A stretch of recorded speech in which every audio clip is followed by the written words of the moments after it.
Hello বন্ধুরা, এই গল্পের প্রথম সিজন আপলোড করা হয়েছিল।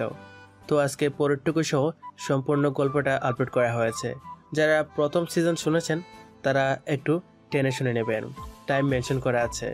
আর যারা নতুন তারা সম্পূর্ণ গল্পটা মনোযোগ দিয়ে শুনবেন।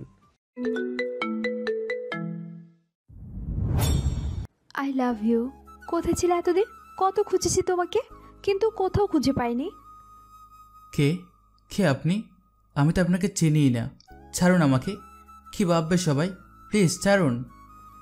আজ আর ছাড়বই না, তোমার ফোন দাও। এ কথা বলেই ফোনটা নিয়ে কি জন্য করে আবার ফোনটা দিল। আমার নাম্বার তোমার ফোনে দিলাম, ক্লাস শেষে আমাকে কল করবে। আর যদি কোনো মেয়ের দিকে তাকিয়েছো তাহলে চোখ উপড়ে ফেলবো তোমার। কথাগুলো বলেই মেয়েটি চলে যাচ্ছে। হঠাৎ করে মেয়েটি পিছন ফিরে মুচকে হাসি দিয়ে চলে গেল। এবার মেয়েটাকে ভালো করে দেখলাম। মেয়েটার চুল যেন পাহাড়ের ঝর্ণা, চোখ যেন ছোড়াবালি, হাসলে যেন মুক্তা জড়ে, তার কোমর যেন আঁকা পাখা নদী। নিজের অজান্তেই হেসে উঠলাম। যা, কি ভাবছি এসো? ও সরি, আমার পরিচয়টাই তো দিলাম না। আমি রকি, আর আজ এই কলেজে আমার প্রথম দিন। কলেজের গেটে ঢুকতেই একটা মেয়ে এসে জড়িয়ে ধরল, আর বাকিটা তো আপনারা নিজ চোখেই দেখলেন। নিচে তাকিয়ে দেখি একটা নূপুর পড়ে আছে। বুঝতে বাকি রইল না যে এটা নূপুরটা কার। নূপুরটা তুলে পকেটে রেখে দিলাম, পরে ফিরিয়ে দেওয়ার জন্য। এই যে হিরো, কলেজে সেই বড়লোকের সুন্দরী মেয়ে পেলে? যাই হোক, আমি পিয়াল, তৃতীয় বর্ষে পড়ি। তুমি? ও, আমি রকি, আমিও তৃতীয় বর্ষে। সমস্যার কারণে টিসি নিয়ে এখানে ভর্তি হয়েছি। আপনার বাসা কোথায়? হয় ফ্রেন্ডের মাঝে নো তুমি, নো আপনি, অনলি তুই। আর আমার বাসা বাইরে। এখন চল ক্লাসে, দেরি হয়ে যাচ্ছে। ওকে চলো। আমরা দুজন ক্লাসে গেলাম, কিন্তু ক্লাসে মন বসছে না। শুধু ওই মেয়েটার ব্যাপারটা আমাকে ভাবাচ্ছে। কে এই মেয়ে? কেন এমন করলো? এই যা, ওর নামটাও তো জানা হলো না। আইডিয়া, নূপুর ফেরত দেওয়ার সময় ওর নাম জানা যাবে। ক্লাস শেষ করে চলে যাব ভাবছি, তখনই পিয়াল এসে টেনে নিয়ে যাচ্ছে। কিরে, আমাকে কোথায় নিয়ে যাচ্ছিস? চল, আমার সব বন্ধুর সাথে তোর পরিচয় করিয়ে দিই। মাই ডিয়ার ফ্রেন্ড, এ হচ্ছে রকি, আমাদের নতুন বন্ধু। রকি, এরা হচ্ছে মারুফি, রূপা, রেমি, তুনা, নাইম, আসাদ। ওই থাম, এত নাম আমি মনে রাখতে পারবো না। আস্তে আস্তে সবার সাথে পরিচিত হব। চল কিছু খাই। সবাই খেতে গেলাম। ক্যান্টিনের পাশেই দেখলাম সেই মেয়েটা, তার বন্ধুরা সব বসে আছে। ওই তোরা খা, আমি আসতেছি এখনই। ওকে যা। ওদের পাশে গিয়ে মেয়েটাকে জিজ্ঞেস করলাম, তোমার নাম কি? মুন। কিন্তু আপনি কে? আমাকে চেনো না? সকালে জড়িয়ে ধরে লাভ ইউ বললা, নাম্বার নিলা। ওরা সকলে হেসে উঠল। মনের পাশে থাকা ছেলেটি বলল, আরে বোকা, ওটা আমাদের বাজে ছিল। আর মনের মতো বড় লোকের মেয়ে ভালোবাসবে তোর মতো ফকিন্নিকে? দেখো, এটা আমাদের বাজে ছিল। যে প্রথম কলেজে ঢুকবে তাকে জড়িয়ে ধরে লাভ ইউ বলতে হবে। আর তুমি তখন ঢুকেছো, তাই যা হবার হয়ে গেছে। সো এসব ভুলে যাওয়াই তোমার জন্য ভালো হবে। তোমরা মেয়েরা এমন কেন? কেন এমন করো? ইমোশন নিয়ে কেন খেলো? ইচ্ছা করছে তোমাকে একটা থাপ্পড়। কথাটা শেষ করার আগেই শাওন আমায় ঘুষি মারলো। সহ্য করতে না পারে মাটিতে পড়ে গেলাম। তখন শাওন আমার পেটে লাথি মারতে মারতে বলল, কুত্তার বাচ্চা, তুই মারবি মনকে? তোর এত সাহস, আজ তোকে মেরেই ফেলবো আমি। শাওন, ওকে ছেড়ে দাও। ওর মতো ফকিন্নিকে মেরে তোমার হাত নোংরা করো না। তখন পিয়াল ও তার বন্ধুরা এসে শাওনকে বাধা দিল। দেখো শাওন, ও নতুন, তাই কিছু না বুঝে এসব বলেছে। প্লিজ ওকে মাফ করে দাও, ও আর এমন কিছুই করবে না। ওকে সব বুঝাই দে, আর বলে দে যেন আমার সামনে না আসে। ওরা দুজন চলে গেল, আর আমি পিয়ালরা আমাকে ধরে বট গাছের নিচে বসালো। শাওন আর মন, কারা এরা? এদেরকে সবাই ভয় পায় কেন? এরা দুজন দুজনের বন্ধু। মন হচ্ছে এই শহরের মেয়র রাশিকের মেয়ে, আর শাওন হলো এই শহরের ডন মিঠুর ছোট ভাই। ওরা দুজনেই খুব পাওয়ারফুল, তাই কেউ ওদের বিরুদ্ধে কিছু বলার সাহস পায় না। প্লিজ কয়েকদিন তুই কলেজে আসিস না, না হলে ও তোকে মেরেই ফেলবে। এই রকি, পাগল হয়ে গেলে নাকি? নিশ্চয় মার খেয়ে পাগল হয়ে গেছে। চল, একে এর মেসে দিয়ে আসি। লাগবে না, আমি একাই চলে যাচ্ছি। আর কিছু না বলে আমি উঠে হাসতে হাসতে চলে গেলাম। ওরা সবাই অবাক হয়ে আমার দিকে তাকিয়ে আছে। পরদিন সকালে আবার কলেজে আসলাম। সবাই আমাকে দেখে অবাক, ভেবেছে আমি হয়তো সপ্তাহখানেক আসবই না। মনকে কোথাও দেখতে পেলাম না। শাওন আমার দিকে ধেয়ে আসে, এসে বুকে লাথি মেরে ফেলে দেয় আর বলে, কুত্তার বাচ্চা, তোকে আসতে মানা করেছিলাম, তুই তাও আসলি, তোকে তো আজ মেরেই ফেলব। বলে আবার মারতে থাকলো। হঠাৎ থেমে গিয়ে ফোন বের করে কাকে জানি ফোন দিয়ে কলেজে রাখলো। আমাকে একটা গাছের সাথে বেঁধে রাখলো। কেউ ভয়ে বাধা দিচ্ছে না। 10 মিনিট পর কলেজে 3টা কালো কার ঢুকলো। কারগুলো ঠিক আমার সামনে দাঁড়ালো। মাঝের কার থেকে নেমে এলো লম্বা একজন লোক। তার পরনে লম্বা একটা কালো কোট, মাথায় লম্বা টুপি, মুখে দাড়ি। বাকি দুটো কার থেকে নেমে এলো কালো টি শার্ট পরা কিছু লোক। তাদের সবার হাতেই হকি স্টিক। তারা সবাই আমার সামনে এসে দাঁড়ালো। শাওন টুপি পরা লোকটার কাছে গিয়ে বলল, নাসিম ভাই, এই সেই ছেলে যার কথা আমি তোমাকে বলেছিলাম। রকি, কলেজে নতুন তুই? জি ভাই, গতকালকেই এসেছি। আমি কিছু করিনি ভাই, তারপরেও এরা আমাকে খুব মেরেছে। শাওন, রকি যা বলছে তা কি সত্যি? না ভাই, ও সব মিথ্যা বলতেছে। আর হ্যাঁ, ও মনকে জড়িয়ে ধরে আই লাভ ইউ বলেছে। না, আমি এমন কিছুই করিনি। আমাকে অনেক মেরেছে ভাই, দয়া করে আমাকে ছেড়ে দেন ভাই। কিন্তু নাসিম ভাই কেমন যেন শান্ত হয়ে গেল। পকেট থেকে একটা সিগারেট বের করে মুখে দিল। পিছন থেকে একটা ছেলে এসে আগুন ধরিয়ে দিল। ভাই সিগারেট শেষ করে একটা ছেলের হাত থেকে হকি স্টিক নিয়ে আমার সামনে এসে দাঁড়ালো। তখনই পিয়াল এসে নাসিম ভাই এর পায়ে পড়ে বলল, ভাই, রকি নতুন এসেছে, প্লিজ ওকে ছেড়ে দেন, ওর এমন ভুল করবে না।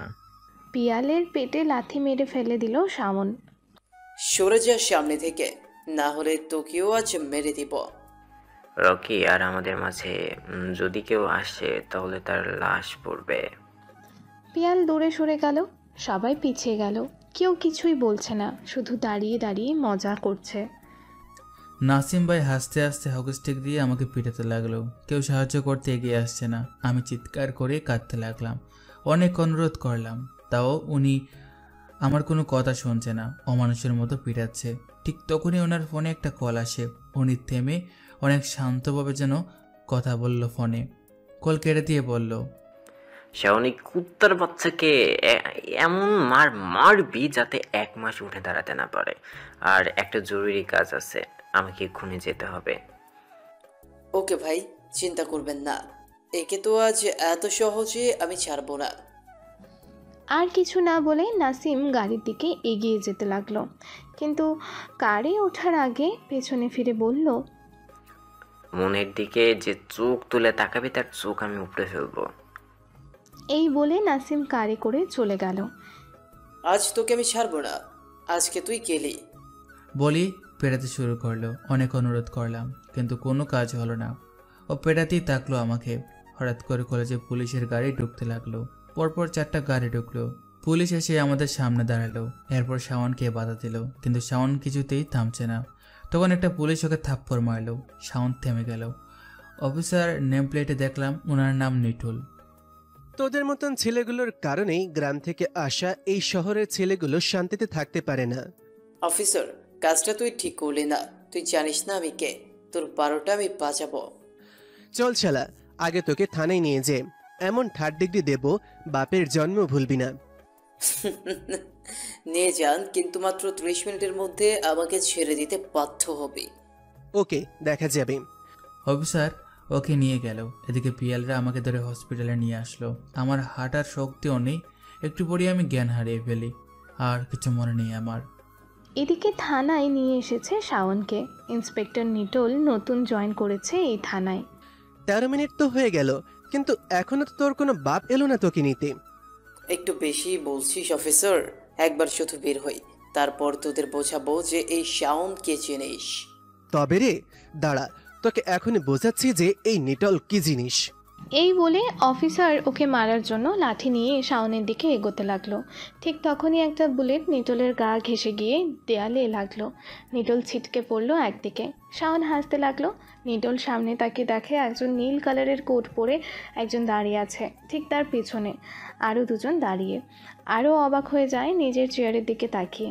ওখানে একজন পাঞ্জাবি পরা লোক বসে আছে। নিটোল ভাবে, কারা এরা? এটা তো সাধারণ কেউ না। কারা আপনারা? এভাবে থানায় গুলি চালানোর সাহস হয় কি করে? ওরা কিছু না বলেই হাসতে থাকে। তখনই নিটলের সহকর্মী নাসির এগিয়ে এসে কানে কানে বলে, স্যার এরা সাধারণ কেউ না, সামনে নীল কোট পরা লোকটি হলো মিঠু, এই শহরের সবচেয়ে বড় ডন। আর ওর পিছনে দাঁড়িয়ে থাকা দুইজন হলো মিঠুর ডান হাত, নাসিম আর মারুফ। আর আপনার চেয়ারে বসে থাকা লোকটি হলো এই শহরের মেয়র রাশিক। কিন্তু এরা দল বেঁধে এখানে কেন? ভুল করছেন স্যার, শাওন হলো মিঠুর ছোট ভাই। নিটল একটু ঘাবড়ে গেল। তখনই মিঠু বন্দুক তাক করলো নিটলের দিকে, কিন্তু পরক্ষণেই গুলি করে হাজতের তালা ভাঙলো। শাওন বেরিয়ে গেল। কি অফিসার, পারলে আমাকে আটকাতে? নিটল কিছুই বলছে না, হাত মুষ্টি করে আছে। আশা করি আমাদের পরিচয় পেয়ে গেছেন। নতুন বলে ছেড়ে দিলাম, নেক্সট টাইম এমন ভুল করলে গুলিটা বুকেই লাগবে। ওরা আর কিছু না বলেই চলে গেল। নিটল বাইরে তাকিয়ে দেখে প্রায় 10টা কার বাইরে দাঁড় করানো। নিটল চেয়ারে বসে রুমাল দিয়ে ঘাম মুছে গভীর চিন্তায় মগ্ন হয়ে গেল। হসপিটালে রকের এখনো জ্ঞান ফেরেনি, জানি না কি হবে। চিন্তা করিস না, সব ঠিক হয়ে যাবে। আইসিইউ থেকে ডক্টর বেরিয়ে এসে বলল, রোগীর অবস্থা ভালো না, অবস্থা আমাদের নাগালের বাইরে, কিন্তু যদি আজকের মধ্যে জ্ঞান ফেরে তাহলে ওকে বাঁচাতে পারবো। এই বলে ডক্টর চলে গেল। তোরা সবাই চলে যা, আমি আর নাইম এখানে আছি, তোরা কাল সকালে আবার আসবি। ওকে, নিজের খেয়াল রাখিস তোরা। প্রায় 3 ঘন্টা পর আমার জ্ঞান ফেরে। চোখ খুলে দেখি পাশে পিয়াল আর নাইম বসে। ওরা দুজন খুব খুশি হলো। কি রে, আমাকে এখানে এনেছিস কেন? তা কোথায় নিয়ে যেতাম, কবরস্থানে? এত সহজ, চল এখন বাসায় যাব। পাগল হয়ে গেছিস তুই? তোকে ওরা যেভাবে মেরেছে তাতে তুই পুরো 1 মাস উঠে দাঁড়াতে পারবি না। তাই নাকি? বলি উঠে দাঁড়ালাম। ওরা দুজন আমার দিকে এমনভাবে তাকাচ্ছে, মনে হয় ওরা ভূত দেখেছে। আমি আর হাসি আটকে রাখতে পারলাম না। তুই মানুষ না, গন্ডার রে। ধরে নে গন্ডার, চল এখন। ঠিক আছে, কিন্তু প্লিজ তুই সপ্তাহখানেক কলেজে আসবি না। আচ্ছা ঠিক আছে, আমাকে মেইন রোডে নামিয়ে দিস। শাওন এখন কোথায়? ওকে ওর ভাই সারিয়ে নিয়ে গেছে। আচ্ছা চল এখন। হসপিটালের বিল পেমেন্ট করে ওরা আমাকে নামিয়ে দিয়ে গেল। ওরা আমার দৃষ্টির সীমানার বাইরে চলে গেল। অনেক দিন পর একা এই রাস্তায় হাঁটছি, কোলাহল মুক্ত রাস্তা। তবে আগে অনেক হেরেছি এই রাস্তায়, এখন আর তেমন আশা হয় না। অনেক চিন্তা মাথায় এসে ঘুরপাক খাচ্ছে। হঠাৎ তখনই পিছন থেকে একটা নীল কার অনেক জোরে এসে আমার সামনে দাঁড়িয়ে গেল। কার থেকে একটা মেয়ে লাঠি হাতে নিয়ে নেমে আমার সামনে এসে দাঁড়ালো। মন, তুমি? কেন, অন্য কাউকে আশা করেছিলে? না। হাতে লাঠি কেন? পেটাবে আমাকে? ওদের দ্বারা পিটিয়ে শান্তি পাওনি? কি ক্ষতি করেছে আমি তোমাদের? অনেক স্বপ্ন নিয়ে এসেছি এই শহরে, কিন্তু তোমরা সব শেষ করে দিচ্ছ। দাঁড়িয়ে আছো কেন? নাও, পেটাও। আমি জানতাম না ওরা তোমাকে এভাবে মারবে। আর আমি সত্যি বলছি, আমি তোমাকে মারতে বলিনি। প্লিজ আমাকে মাফ করে দাও। আর যদি মাফ না করো তাহলে এই নাও লাঠি, পেটাও আমাকে। এসব নাকামি বাদ দাও, আর দয়া করে আমার পিছু ছেড়ে দাও। আর কিছু না বলে চলে আসলাম আমি। পিছন থেকে মন অনেকবার ডেকেছে আমাকে, কিন্তু আমি কোনো উত্তর দেইনি। বাসায় এসে শুয়ে পড়লাম। ভাবতে লাগলাম, মনকে ফেলে এসে কি কাজটা ঠিক করলাম? যদি কিছু হয়ে যায়, দূর, তাতে আমার কি? ওরা বড় লোকের মেয়ে, সব পারে ওরা। ভাবতে ভাবতে ঘুমিয়ে গেলাম। ভাই, ওখানে ওই টাইমে পুলিশ আসলো কেন? আমি কিভাবে বলবো, হয়তো ওই ছেলেটার বন্ধুরা ফোন করেছিল থানায়। ঠিক বলেছ, না হলে আর কারো সাহস নেই ফোন করার। ওই ফোকের নেতের তো আমি ছাড়বো না। তবে রকিকে যেভাবে মেরেছি তাতেও আগামী 1 মাস উঠে দাঁড়াতে পারবে না। তা যা বলছিস। অনেক রাত হলো, বাসায় যাবি কখন? এখনই যাব। আজ তাহলে উঠি। ওকে, সাবধানে যা। শাওন বাইক নিয়ে সিগারেট ধরিয়ে নির্জন রাস্তা দিয়ে যাচ্ছে, কিন্তু হঠাৎ করে সাদা একটা কার এসে সজোরে ধাক্কা মারল। শাওন বাইক থেকে রাস্তায় পড়ে গেল। শাওন হাতে খুব আঘাত পেয়েছে, হাত থেকে রক্ত পড়ছে। স্বপন দেখলো কার থেকে নেমে এলো কালো মাস্ক পরা একটি লোক। লোকটি শাওনের দিকে এগিয়ে আসলো। তার হাতে ছিল একটা গান। হ্যালো রকি, কোথায় তুই? কেন, কি হয়েছে? কাল রাতে কি হয়েছে কিছু শুনিসনি? না, কেন, কি হলো আবার? কাল রাতে কারা যেন শাওনকে পিটিয়ে ওর বাসার সামনে রেখে গেছে। কিছু না বলে ফোন কেটে দিলাম। কি হচ্ছে এসব? কে করলে এমন? ওর কোনো শত্রু, নাকি ও এসে গেছে? আর কি ভাবছি, ও আসবে কিভাবে? ও তো অনেক দূরে। কিন্তু ও তো এটাও বলেছে যে ও সবখানে দেখে। কিছু মাথায় আসছে না, কি হচ্ছে এসব। ঠিক তখনই দরজায় কে যেন ঠোকা দিল। আমি ভয়ে ঘামতে লাগলাম। কে কে ওখানে? আমি নিটোল। দরজা খুলে দিলাম। স্যার আপনি? তা কি মনে করে এখানে? এমনি আসলাম। কেন, আসা যাবে না? না তা নয়। রকি, তুমি তো গ্রাম থেকে এসেছো তাই না? জি স্যার, কিন্তু একথা কেন? এই শহরে তোমার কোনো আত্মীয় আছে? না। তুমি শাওনকে মেরেছো? না। কি বলছেন স্যার? আমি? ওর বাইকে চেনেন, আমাকে শেষ করে দিবে। তা অবশ্য ঠিক। আর তুমি একটু সাবধানে থেকো। এই বলে উনি চলে গেল। আমি ভাবতে লাগলাম কি হচ্ছে এসব। নিটুল সাহেবকে ও খুব চিন্তিত লাগছে। উনি কি আমাকে সন্দেহ করছে? স্যার আপনাকে এত চিন্তিত লাগছে কেন? কোনো হিসাব মিলছে না। কি মিলছে না স্যার? নাসির, রকি এসেছে গ্রাম থেকে। ওর তেমন কোনো টাকা পয়সা নেই। তারপরও আমি ওর রুমে গিয়ে কি দেখলাম জানো? ওর রুমের ভেতর একটা দরজা আধ খোলা। ওই রুমটা অনেক গোছালো। রুমে এসি, দামি টিভি, আরো অনেক দামি আসবাব। এত কিছু ও কোথায় পেল? ও কি রকি, নাকি রকির মুখোশধারী অন্য কেউ? জানতেই হবে। স্যার আপনি ওকে ওখানেই সব প্রশ্ন করলে তো উত্তর পেয়ে যেতেন, কিন্তু কিছু না বলে চুপচাপ চলে আসলেন কেন? Nasir, it's a mind game. এখন কথা না বাড়িয়ে হাসপাতালে চলো আর রকির ওপর নজর রাখো। Okay sir. কে করলো ওর এমন অবস্থা? ভাই, আমরাও এখান থেকে ড্রিঙ্ক করে বাসা ফিরবো, তার মাঝেই এইসব হয়ে গেল। আমরা কিছু বুঝতে পারছি না। শাওন, তুই কি তাকে দেখেছিস? না ভাইয়া। তবে কি? গাড়ি দিয়ে ধাক্কা দেওয়ার পর আমি খুব আহত হয়ে গেছিলাম, কিন্তু দেখলাম একটা লোক গাড়ি থেকে নেমে আসে। লোকটাকে দেখে নিয়ে মুখে মাস্ক পরা ছিল। ওর একটা মারের প্রেশার দেখে মনে হচ্ছিল যেন লোহা দিয়ে মারছে। ভাইয়া, ওর মাস্কে লেখা ছিল এসকে। নামটা শোনার সাথেই মিঠু উঠে দাঁড়ালো আর শাওনকে জড়িয়ে ধরে কপালে চুমু খেলো। কি হলো ভাইয়া? তোর কপাল যে তুই বেঁচে আছিস। হয়তো ও আসেনি, ওর কোনো চেলা এসেছিল তোকে মারতে। তার মানে কে? SK the killer, silent killer. ও যার গায়ে হাত তোলে সে আর বেঁচে থাকে না। আমি শিওর যে ও তোকে মারতে আসেনি, ওর কোনো লোক মেরেছে। কিন্তু কেন? ওর সাথে তো আমাদের কোনো শত্রুতা নেই। তাহলে কেন কেন কেন? সবাই কেমন জানি চুপসে গেল। তখন ডক্টর এসে বলল, আজ বাসায় নিয়ে যেতে পারেন, তবে কয়েকদিন রেস্টে থাকতে হবে। ওকে। আজ 1 সপ্তাহ পর কলেজে যাচ্ছি। মন সামনে দাঁড়িয়ে আছে। শাওনকে আশেপাশে কোথাও দেখতে পেলাম না। যাই হোক, আজ একটু শান্তিতে দেখা যাবে। মন আমার দিকে এগিয়ে আসছে। কেমন আছো রকি? যেমনই তাকে না কেন, তাতে তোমার কি? এভাবে কথা বলছো কেন? আমি তো সরি বলেছি নাকি? কিন্তু আমি কিছু বলিনি। ভালোবাসার কথা বলেছিলে আমাকে, কিন্তু তার একটু পরই তুমি আর শাওন যেমন করেছো। থাক, এসব আমি আমার মনে করতে চাই না। তুমি তোমার মতো থাকো আর আমি আমার মতো। মনকে আর কিছু বলার সুযোগ না দিয়ে চলে আসলাম। দূরে পিয়াল মারফিরা বসে আছে। ওদের দিকে এগিয়ে যেতে লাগলাম, কিন্তু সেখানে কিছু ছেলে ওদের নোংরা কথা বলে বিরক্ত করছে। আশেপাশের কেউ কিছু বলছে না। আপনাদের বাসায়ও মা বোন আছে, তাদের সাথে আমি এমন করলে আপনাদের কেমন লাগতো? কুত্তার বাচ্চা, কি বললি তুই? আমি কুত্তার বাচ্চা আর তুই কি? কথাটা শেষ করার আগে পিছন থেকে কেউ একজন মাথায় বাড়ি মারলো।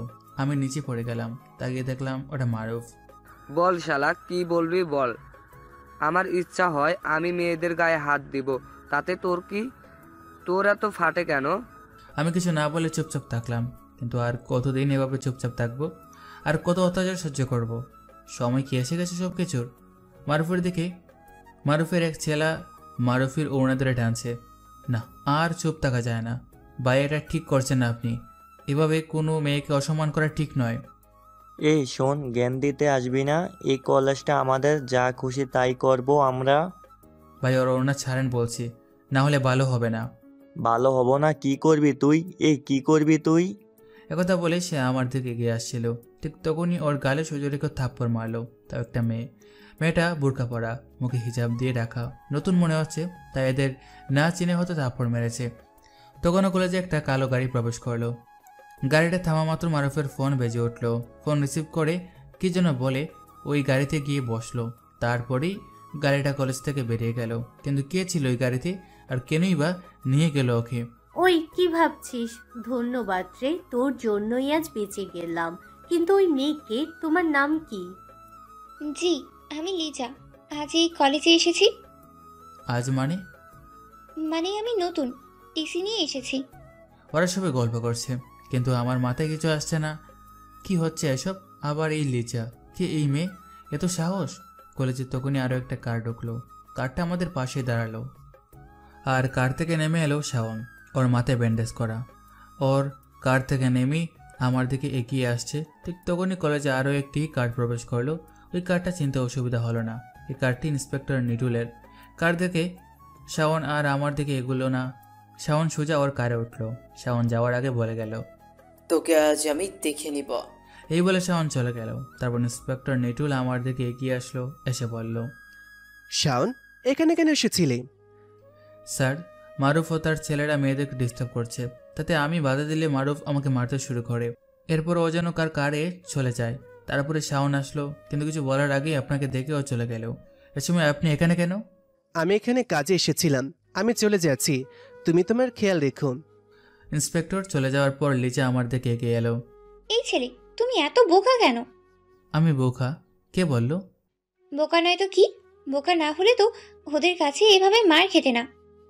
আসলে মারামারি আমার অনেক ভয় করে, তাই আমি মারামারি থেকে অনেক দূরে থাকি। এটা ভালো দিক, কিন্তু প্রতিবাদ করতে তো হবে।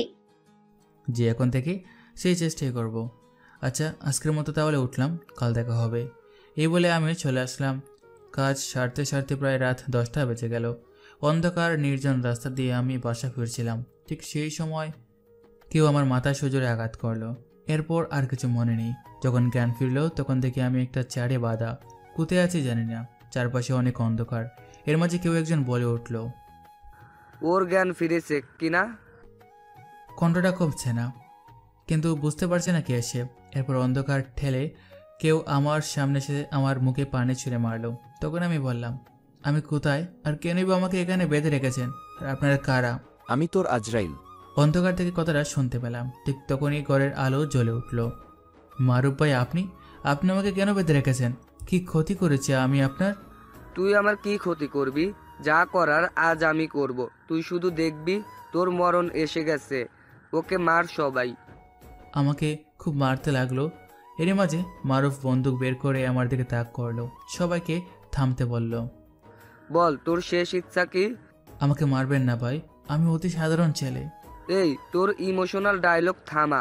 আমি জানি তুই সাধারণ, কিন্তু তারপরও তোকে আমার সহ্য হয় না, তাই তোকে মরতেই হবে। সৃষ্টিকর্তাও তোকে আজ বাঁচাতে পারবে না। এই বলে উনি আমার দিকে বন্দুক তাক করেন। আমি চোখ বন্ধ করে নিলাম। আমি ভাবলাম, এই বুঝি আমার জীবনের শেষ সময়। তখনই গুলির আওয়াজ পেলাম, কিন্তু আমার তো কিছুই হয়নি। তাহলে গুলি কি অন্য কাউকে লেগেছে? চোখ খুলে দেখলাম আমার পাশে দাঁড়িয়ে থাকা ছেলেটা মাটিতে পড়ে আছে। আমি অবাক হয়ে গেলাম। মারুফ কি এই ছেলেটিকে গুলি করলো, নাকি অন্য কেউ গুলি করলো? তখনই আরও একটি গুলির আওয়াজ পেলাম। সাথে আমার বাবা পাশে দাঁড়িয়ে থাকা ছেলেটি পড়ে গেল। সবাই অবাক দৃষ্টিতে তাকাচ্ছে। এভাবে আরও কয়েকটি গুলি চলল, এক এক করে সবাই পড়ে গেল। এখন শুধু আমি আর মারুফ দাঁড়িয়ে। সেও খুব ভয় পেয়ে আছে। আমাদের দুজনেরই মনে প্রশ্ন একটাই, গুলি চালালো কে? তখনই দরজা ভেঙে ভিতরে প্রবেশ করলো একজন কালো জিন্স পরেছিল, তার গায়ে কালো জ্যাকেট, মুখ মাস্ক দিয়ে ঢাকা। সে যখন মাস্ক খুললো তখন আমি এবং মারুফ দুজনে চমকে উঠলাম। তুমি? হ্যাঁ, আমি মুন। শালা, একটু আগে ভেবেছিলাম যে আজ মনে হয় আমি মরব, কিন্তু দেখ তোর আরো কতজন শত্রু এসে গেছে। মুন দিনে এক রূপ, রাতে আবার আরেক রূপ। আর কত রূপ আছে তোমার? এই শালা চুপ, তোর এত কথা আমি শুনতে চাই না। মুন, তুমি এই কুত্তার বাচ্চাকে গুলি করো এক্ষুনি। মারুফ, তোমাকে সকালে কে গাড়ি করে কোথায় নিয়ে গিয়েছিল? কেন? তোমাকে বলবো কেন? শেষবারের মতো বলছি, বল কোথায় গিয়েছিলে? না, বলবো না, মরে গেলেও না।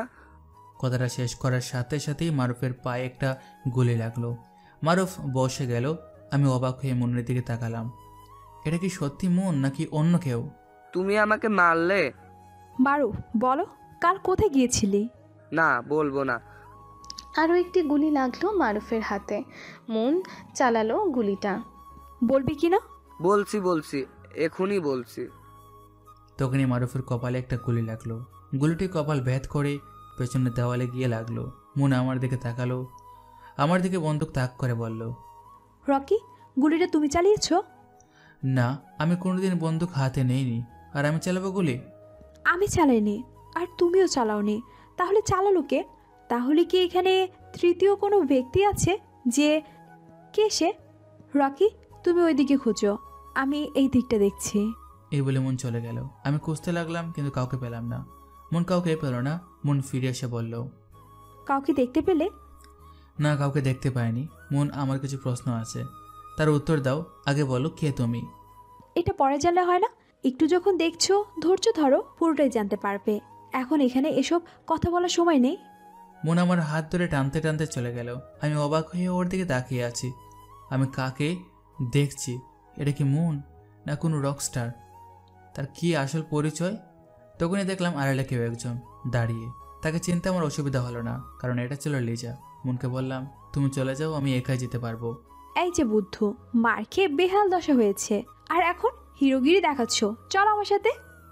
মন আমার হাত ছাড়া বলছি। বললাম তো একাই যেতে পারবো। মন আর কিছু না বলে ওর বাইকে উড়ে চলে গেল। আমি লিজাকে খুঁজতে লাগলাম। হঠাৎ করে লিজা আমার সামনে এসে গেল। লিজা, তুমি এখানে কেন? আমার কথা বাদ দাও, তার আগে বলো তুমি এখানে কেন? রকি, তোমার সাথে ও কে ছিল? লিজা, আমি জানি না। ওকে আমি চিনতে পারিনি, কারণ ওর মুখ ঢাকা ছিল। কিন্তু তুমি এখানে কেন? আমি এদিক দিয়ে বাসায় ফিরছিলাম, তখনই কারো চিৎকারের আওয়াজ পেলাম। আওয়াজ শুনেই এদিকে আসলাম। এসে দেখি ওই লোকটা তোমার হাত ধরে টানছে। ও আচ্ছা, সাবধানে বাসায় যাও। আমিও বাসায় গেলাম। এই বলে আমি চলে আসলাম। বাসায় এসে ফ্রেশ হয়ে শুয়ে পড়লাম আর ভাবছিলাম, কে এই মন, কি তার আসল পরিচয়? আর পিছন থেকে মারুফের কপালে গুলি চালালো কে? আর লিজা ওখানে কেন? সে কি সত্যি বাসায় ফিরছিল, নাকি অন্য কোনো কারণে সেখানে গিয়েছিল? নাকি লিজা পিছন থেকে গুলি চালালো? মিলছে না কোনো হিসাব, মিলছে না। কাল কলেজে গিয়ে এক এক করে সব রহস্য উদ্ঘাটন করতে হবে। ভাবতে ভাবতে ঘুমিয়ে পড়লাম। পরদিন সকালে ঘুম ভাঙলো পিয়ালের ফোনে। কি রে, এখনো পরে পরে ঘুমাচ্ছিস? দোস্ত। আর কত ঘুমাবি? দেখ 9টা বাজে, আর আজকে একটা গরম খবর আছে, তাড়াতাড়ি কলেজে চলে আয়। আর দেরি না করে উঠে পড়লাম। ফ্রেশ হয়ে কলেজের দিকে রওনা হলাম। কলেজে গিয়ে দেখলাম মন একাই মন খারাপ করে বসে আছে। ওর কাছে গিয়ে বসলাম। আমাকে দেখে বলল, তুমি কি জানতে চাও? তা আমি জানি। বলো তাহলে, কে তুমি? কি তোমার পরিচয়? তুমি কি রকস্টার নাকি গ্যাংস্টার? কি উদ্দেশ্য তোমার? শুনতে চাও? শোনো তাহলে। আজ থেকে প্রায় 7 বছর আগের কথা। হেসে খেলে আমার দিন যাচ্ছিল। একদিন আমি বাবার ড্রয়ার খুললাম। সেখানে একটা বন্দুক ও একটা ডায়েরি খুঁজে পেলাম। সেখানে যা দেখলাম তাতে জানলাম আমি মেয়র রাশিকের মেয়ে নই। কিন্তু তিনি আমাকে কোথায় পেয়েছেন, কিভাবে পেলেন, এসব কিছুই লেখা নেই। আমার আসল মা বাবার পরিচয় লেখা নেই। তিনি আমাকে তার নিজের মতো করে মানুষ করেছেন, সেটা ভালোবেসে নয়, তার স্বার্থের জন্য। তার ইচ্ছা আমাকে আন্ডারওয়ার্ল্ডের কুইন বানিয়ে পুরো শহরে সে একাই রাজত্ব করবে। যখন আমি জানতে পারলাম, তখন তাকে সব জিজ্ঞাসা করলাম, কেন করলেন এমন আপনি আমার সাথে? তিনি আমাকে বললেন, এটাই তো মাইন্ড গেম। কিন্তু একটা কথা তোমাকে বলে রাখি, তোমার মা বাবা আমার কাছেই বন্দি আছে। এই একটা কারণেই আমি তাকে কিচ্ছু বলতে পারি না। এই হলো আমার জীবনের কাহিনী। আর হ্যাঁ, যে আমাকে একবার রকস্টার কুইন রূপে দেখে, সে দ্বিতীয়বার শ্বাস নেওয়ার সুযোগও পায় না। তাই? তাহলে আমি কেন এখনো শ্বাস নিতে পারছি না? তুমি তো একটা বুদ্ধু, তোমাকে মেরে আমি কি করব?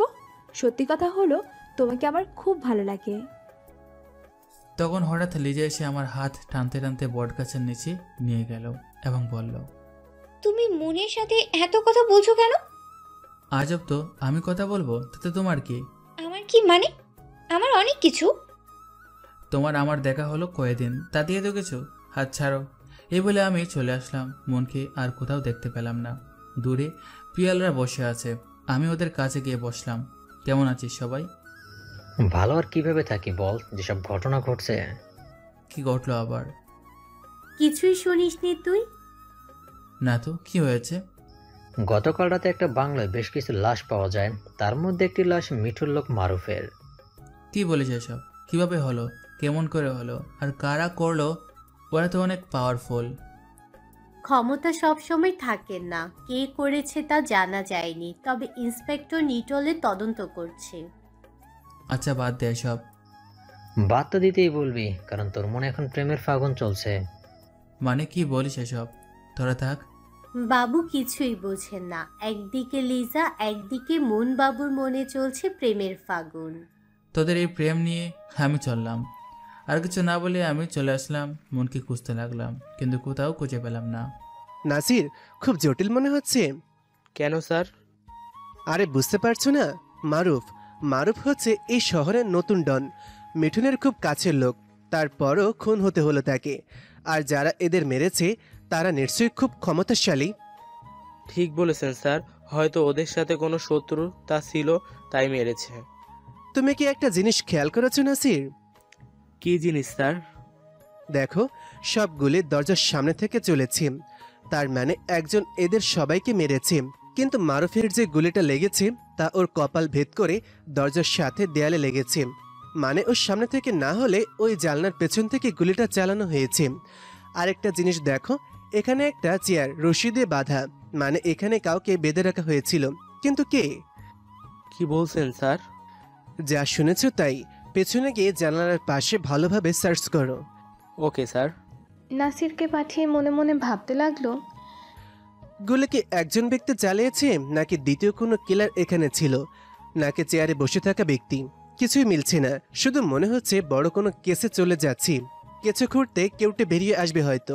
ভাই, মারুফকে কারা মারতে পারে? এই শহরে ওকে মারার সাহস কারও নেই। হয়তো বাহির থেকে কেউ এসেছে, খুঁজে বের করো কেউ আমাদের হাত থেকে যেন বেঁচে ফিরতে না পারে।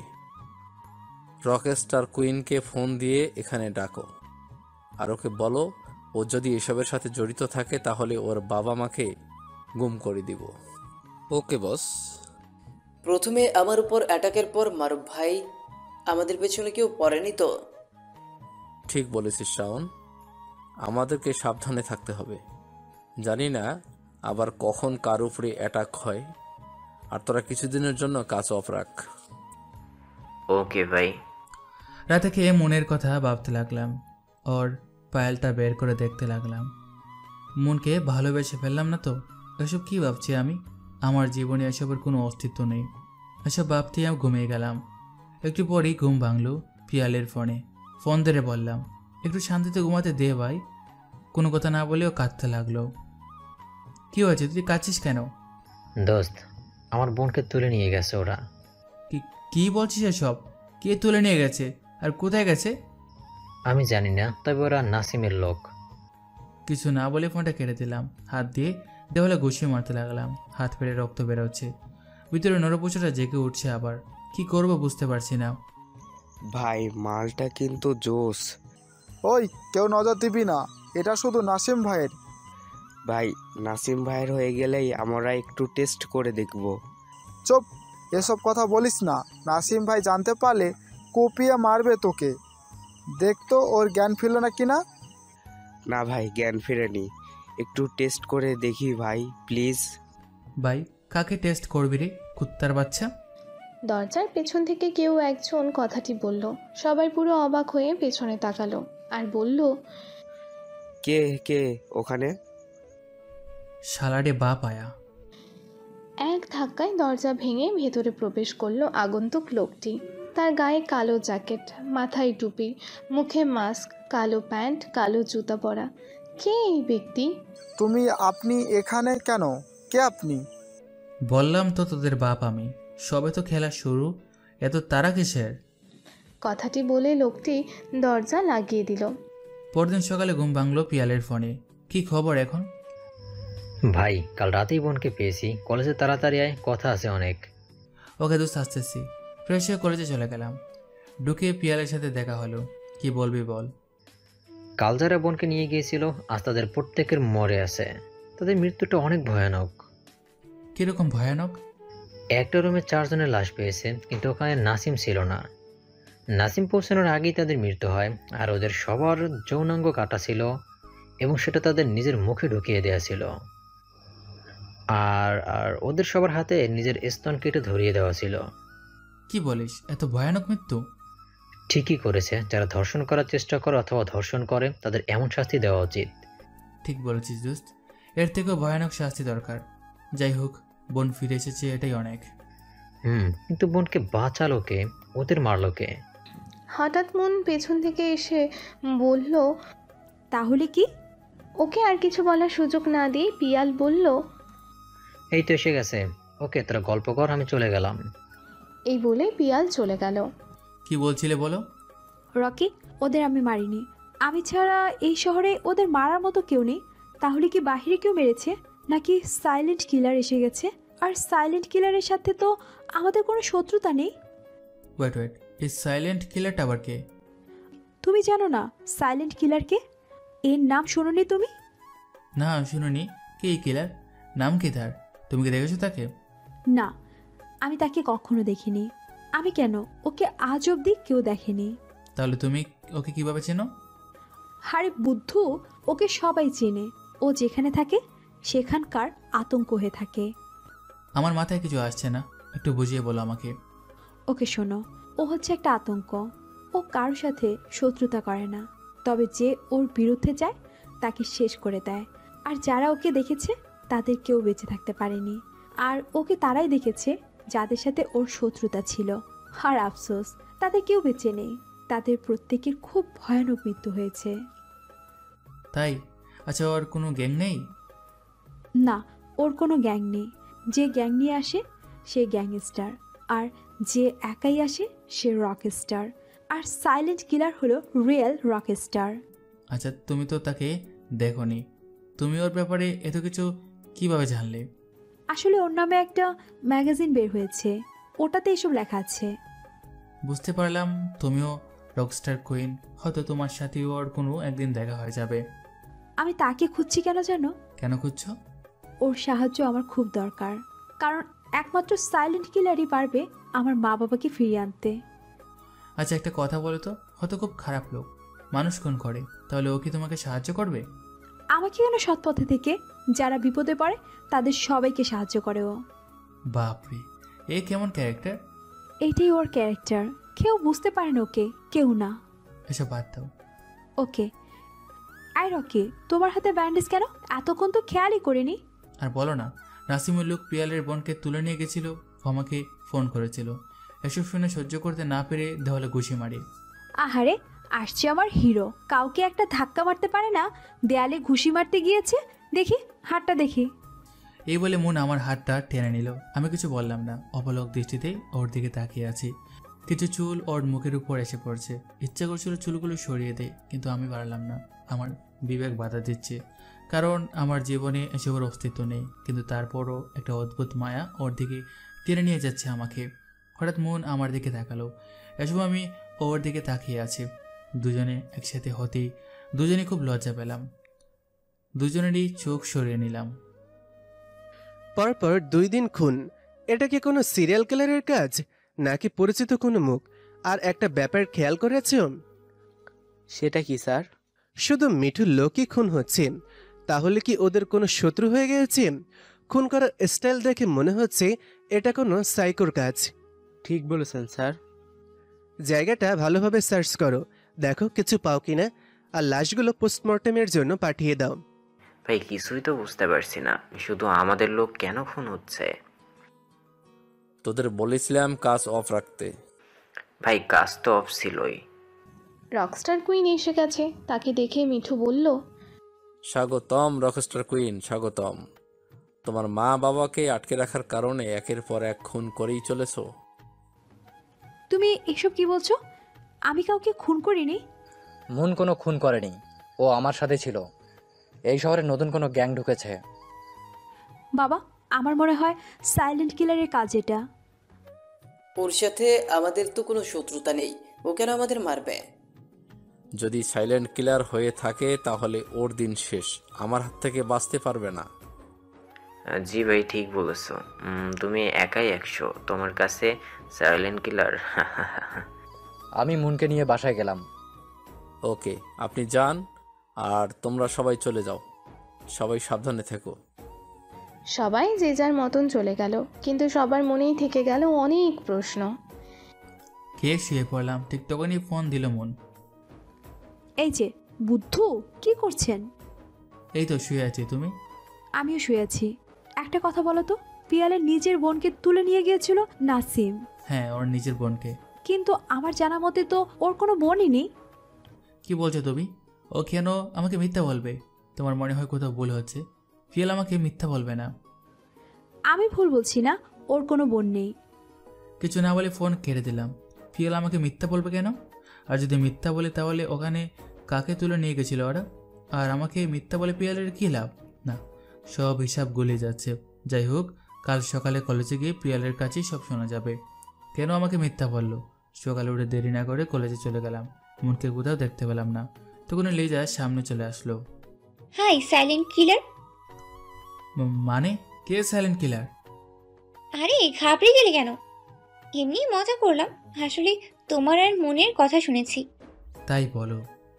তবে একটা সত্যি কথা কি জানো, আমি সাইলেন্ট কিলারকে চিনি। কি? কিভাবে কিভাবে চেনো তুমি? আবার বোকা বানালাম তোমাকে? রাগ করে ওর কাছ থেকে চলে গেলাম। একটি ছেলে এসে বাঁধন খুলে দিল। খোলা মাত্রই ওর মুখে সজোরে একটা ঘুষি মারলাম। ও মাটিতে পড়ে গেল। আরও একটা ছেলে হকস্টিক নিয়ে এগিয়ে এলো। কিন্তু ও আসার আগেই ওর মাথার খুলে উড়িয়ে দিলাম। খুব শান্তশিষ্টভাবে টেবিলের উপরে বসলাম। বসে একটা সিগারেট লাগালাম। ওরা সবাই খুব ভয়ে আমার দিকে তাকাচ্ছে। কে তুই? আমি হলাম সেই শের যে শিকারের এলাকায় ঢুকে শিকার করে। আমি হলাম সেই আতঙ্ক যার ভয়ে পুরো শহর কাঁপে। আমি হলাম সেই কিলার যাকে আজ অব্দি কেউ দেখেনি, আর যে দেখেছে সেই মরেছে। সো আজ তোরা মরবি। কে তুই? আমি সেই সাইলেন্ট কিলার। তোদের বলছিলাম না সাবধানে থাকতে, কিন্তু তোরা তা করলি না। কথাটা বলার সাথে সাথেই ওরা সবাই হাঁটু গেড়ে বসলো। ভাই, আপনি এই শহরে? একটু আগে কুত্থার বাচ্চা বললি, এখন আমার ভাই? নাসিম দৌড়ে এসে আমার পায়ে পড়ে গেল। ভাই, আমাকে মাফ করে দিন। আমি আপনাকে চিনতে পারিনি, ভুল হয়ে গেছে আমার। প্লিজ আমাকে ছেড়ে দেন। ভুল? হাসালি আমাকে। তুই কি জানিস না আমার কাছে ভুলের কোনো মাপ নেই? নাসিম উঠে পিছিয়ে গেল। হঠাৎ একটা বন্দুক বের করে আমার দিকে তাক করলো। সাইলেন্ট কিলার, আমরা না তুই মরবি আজ। অনেক জ্বালিয়েছিস আমাদের, কিন্তু আর না। দেখ আমরা কতজন আর তুই একাই। আমাদের সবার হাতে বন্দুক, তোর হাতে বন্দুকও নেই, খালি হাতে তুই। সো মৃত্যু আজ তোর হবেই। সাইলেন্ট কিলারের স্টোরি আজ এখানে শেষ। কি মনে করছিস তুই নিজেকে? তুই একাই সব? আমরা সব ফেল না গুন্ডামি তুই একাই জানিস, আমরা জানি না? তোর মতো করেই তোকে মারবো। বল তোর কোথায় গুলি করবো? ওই এই জায়গা না, কোথায় বল? মাথায় নাকি বুকে? আমার একটা সিক্রেট কি জানিস? আমি কাউকে মারতে এত টাইম নিই না। একটা কথা শোন, সাইলেন্ট কিলারকে মারতে হলে প্রথম সুজিকে মারতে হবে, না হলে তাকে মারা অসম্ভব। আর তুই সেই ভুলটাই করেছিস, সুযোগ পেয়েও মারিসনি। সুযোগ? এই দেখ সুযোগ কাকে বলে। এই কথা বলেই নাসিম ট্রিগারে চাপ দিল, কিন্তু শুধু আওয়াজ হলো, গুলি বের হলো না। এতে নাসিম খুব ভয় পেল। ও বলতে লাগলো, ভাই আমাকে। আর কোনো কথা বলার সুযোগ না দিয়ে ওর বুকে একটা গুলি চালালাম। দ্বিতীয় গুলিটা ওর কপালে চালালাম। নাসিম পড়ে গেল। পাশে থাকা সবাই এসে আমার পায়ে পড়ে কাকুতি মিনতি করতে লাগলো, কিন্তু তাতে আমার এই নর পশুর মন নরম হলো না। ওদের সবার কপালে গুলি চালালাম। টেবিলের উপর বসে সিগারেট ধরালাম আর ভাবতে লাগলাম মনের সেই ছোড়াবালির মতো চোখের কথা। যত দিন যাচ্ছে আমি ততই সেই বালিতে ডুবে যাচ্ছি, পারছি না নিজেকে টেনে তুলতে। মিঠু, নাসিমের কি হয়েছে? ফোন তুলছে না কেন? এই একই প্রশ্ন আমারও মেয়র সাহেব। ও আমারও ফোন তুলছে না। ওর কিছু হয়ে গেল না তো আবার? ওকে মারার সাহস এই শহরে কারোর নেই। কিন্তু সাইলেন্ট কিলারের আছে। ও কি এই শহরে আছে নাকি অন্য কোথাও? খোঁজ নাও, সাইলেন্ট কিলারের ব্যাপারে খোঁজ নাও। তখনই মিঠুর ফোনে ফোন আসে। ফোন রিসিভ করে কানে দেওয়ার পরই ফোনটা ওর হাত থেকে পড়ে যায়। কি হয়েছে? কে ফোন করেছিল? নাসিম খুন হয়েছে মেয়র সাহেব। কি? কিভাবে? পুলিশকে ফোন করে দিন, যেখানে খুন হয়েছে ওখানে যাতে কেউ তদন্ত না করে। জায়গাটা আগে আমরা সার্চ করব। তোমরা যাও, মুন আর আমি পুলিশের কাছে যাচ্ছি। ওকে মেয়র সাহেব। মিঠু ও শাওন খুনের স্পটে গিয়ে দেখে ওখানে ইন্সপেক্টর নিটল তদন্ত করছে। এই দেখে মিঠুর রক্ত গরম হয়ে যায়। ও ইন্সপেক্টরকে পেছনে সরিয়ে দিয়ে নাসিমের লাশের কাছে যায়। গিয়ে ওর বুকে একটা ক্ষতচিহ্ন দেখতে পায়। সেখানে লেখা ছিল এসকে। বুঝতে সমস্যা রইল না এটা সাইলেন্ট কিলারের কাজ। কিছু না বলে মিঠু ও শাওন সেখান থেকে চলে গেল। নাসির, এসকের মানে কি? জানি না স্যার। তুমি সাইলেন্ট কিলারের ব্যাপারে কখনো কোনো ম্যাগাজিন পড়েছো? না স্যার। কে এই সাইলেন্ট কিলার? তুমি তো কিছুই জানো না। আজ তোমাকে একটা ম্যাগাজিন দেব, পড়ে নিও, তখনই বুঝতে পারবা সাইলেন্ট কিলার কি জিনিস। Okay sir. এখন একটা জায়গা ভালো করে সার্চ করো। আচ্ছা স্যার, ঠিক আছে। সকালে উঠে কলেজে গেলাম, দেখলাম মন একাই এক দিকে বসে আছে। আমি ওর কাছে গেলাম। কেমন আছো? এত চিন্তিত দেখাচ্ছে কেন তোমাকে? চিন্তিত আছি কি আর সাথে? কাল রাতে আরও খুন হয়েছে। কি? রাতে আবার কার খুন হলো? নাসিমের। কে খুন করেছে কিছু জানা গেছে? সাইলেন্ট কিলার খুন করেছে। যদি জানো তাহলে তাকে ধরছো না কেন? আর পুলিশকে তাকে গ্রেফতার করছে না কেন? পুলিশ তাকে ধরবে? সেই সাধ্য পুলিশের নেই। আর পুরো আশার ওয়ার্ল্ড সাইলেন্ট কিলার কি খুঁজছে? আজ রাতে আমিও বের হব। কেন? তুমি বের করবে কেন? সাইলেন্ট কিলারকে আমি খুঁজে বের করব। খুঁজতে হবে না, আমি সাইলেন্ট কিলার। ওরে আমার গুলুমুলু, যে কাউকে মারতেই পারে না আর সে নাকি হবে সাইলেন্ট কিলার। ভালো জোকস পারো তুমি। ঠিক বলেছ। এসব ছাড়ো, প্রিয়ালকে কোথাও দেখেছো? না, ওকে তো দেখছি না। আমি ওকে খুঁজে পাচ্ছি না। ও কোথায় হারিয়ে গেল? সেটাই তো ভাবছি, আমাকে মিথ্যা বলে কেন হারালো? আমি একটা রহস্যের গন্ধ পাচ্ছি। প্রিয়ালের কাছে লুকিয়ে আছে অনেক কথা। ঠিক বলেছ। সাইলেন্ট কিলারকে খোঁজার আগে প্রিয়ালকে খুঁজতে হবে। ঠিক আছে। কোথায় তুমি? কিছুদিন ধরে তোমাকে দেখি না কেন? আমি আসি কোথাও না কোথাও। কোথায় আছো? তোমার আমাকে দরকার খুব। সেটা আমিও জানি, আমাকে এখন তোমার প্রয়োজন। তাহলে সামনে আসো না কেন? আসবো আসবো, যখন আসবো চারপাশ কাঁপিয়ে আসবো। আর কিছু বলার সুযোগ পেলাম না, তার আগেই ফোনটা কেটে গেল। আমি আর কিছু না ভেবেই বের হলাম। ঠিকানাটা আমার বাসা থেকে খুব দূরে নয়, তাই পায়ে হেঁটে গেলাম। দরজা ঠেলে ভিতরে প্রবেশ করলাম, কিন্তু এখানে তো পুরোটাই অন্ধকার। চারপাশটা হাতে দেখতে লাগলাম। ঠিক তখনই হঠাৎ করে আলো চলে উঠলো, আর সামনে যা দেখলাম তাতে আমি অবাক হয়ে গেলাম। লিজা ও কয়েকজন একটি টেবিলের সামনে কেক নিয়ে দাঁড়িয়ে আছে। তার পিছনের দেওয়ালে বড় করে লেখা happy birthday to you Rocky. বিশ্বাস করতে পারছিলাম না আজকে আমার জন্মদিন, এটা আমারই মনে নেই। কিন্তু লিজা কিভাবে জানলো? মেয়েটাকে যতই দেখছি ততই অবাক হচ্ছি। আমার জন্য অনেক কিছু করেছে মেয়েটা, কিন্তু আমি তাকে পাত্তা দিচ্ছি না। কি করব? ওর সাথে তো আর আমার মিলবে না। ওর জীবনটা স্বাভাবিক, আর আমার জীবন একদম নরকের মতো। সেখানে শুধু রক্তের গন্ধ আছে। হঠাৎ লিজা আমায় হালকা ধাক্কা দিয়ে বলল, রকি, কি ভাবছো তুমি? না কিছু না। আমি জানি তুমি কি ভাবছো। কি ভাবছি? তুমি এটাই ভাবছো যে আমি তোমার ডেট অফ বার্থ কেমন করে জানলাম। তুমি আমার মনের কথা কিভাবে জানলে? তোমার মনের কথা কেন, তোমার সব কথাই জানি আমি। মানে? কিছু না, এখন এদিকে আসো তো, কেক কাটতে হবে।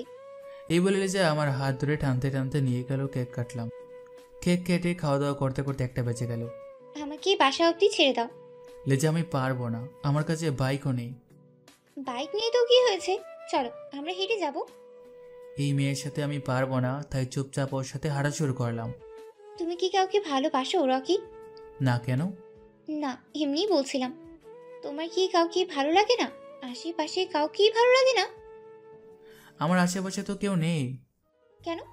আমাকে কি তোমার চোখে পড়ে না?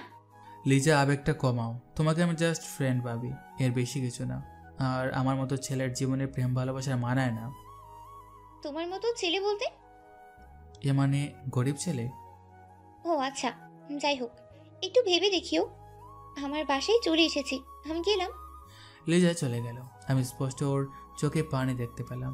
কিছুই করার নেই, আমার জীবনের সাথে জড়িয়ে ওর জীবনটাই হয়তো চলে যেতে পারে। তাই যতই কষ্ট হোক, ওকে আমার জীবনে আনবো না, এতেই ওর ভালো হবে। আনমনে হারতে লাগলাম। হঠাৎ করে সামনে একটা বাইক খুব জোরে ব্রেক কষে দাঁড়ালো। আমি রীতিমতো চমকে উঠলাম। ভালো করে তাকিয়ে দেখলাম বাইকারের গায়ে কালো জ্যাকেট, কালো প্যান্ট, কালো শু, মাথায় হেলমেট, মুখ দেখা যাচ্ছিল না। হঠাৎ করে বন্দুক বের করে আমার মাথায় ঠেকালো। কে আপনি? কথাটি বলার সাথেই লোকটি হেলমেট করলো। অবাক হয়ে তার দিকে তাকালাম। মন, তুমি? আমি তো ভাবতে পারছি না এটা তুমি। কেন, অন্য কাউকে আশা করেছিলে? না, তা নয়, কিন্তু এত রাতে তোমাকে আশা করতে পারিনি। তুমি হয়তো ভুলে গেছো যে আমি রক স্টার কুইন, তাই দিনরাত কিছুই মানি না। আমার কথা ছাড়ো, লিজার সাথে এত রাতে কি তোমার? মনকে সব খুলে বললাম।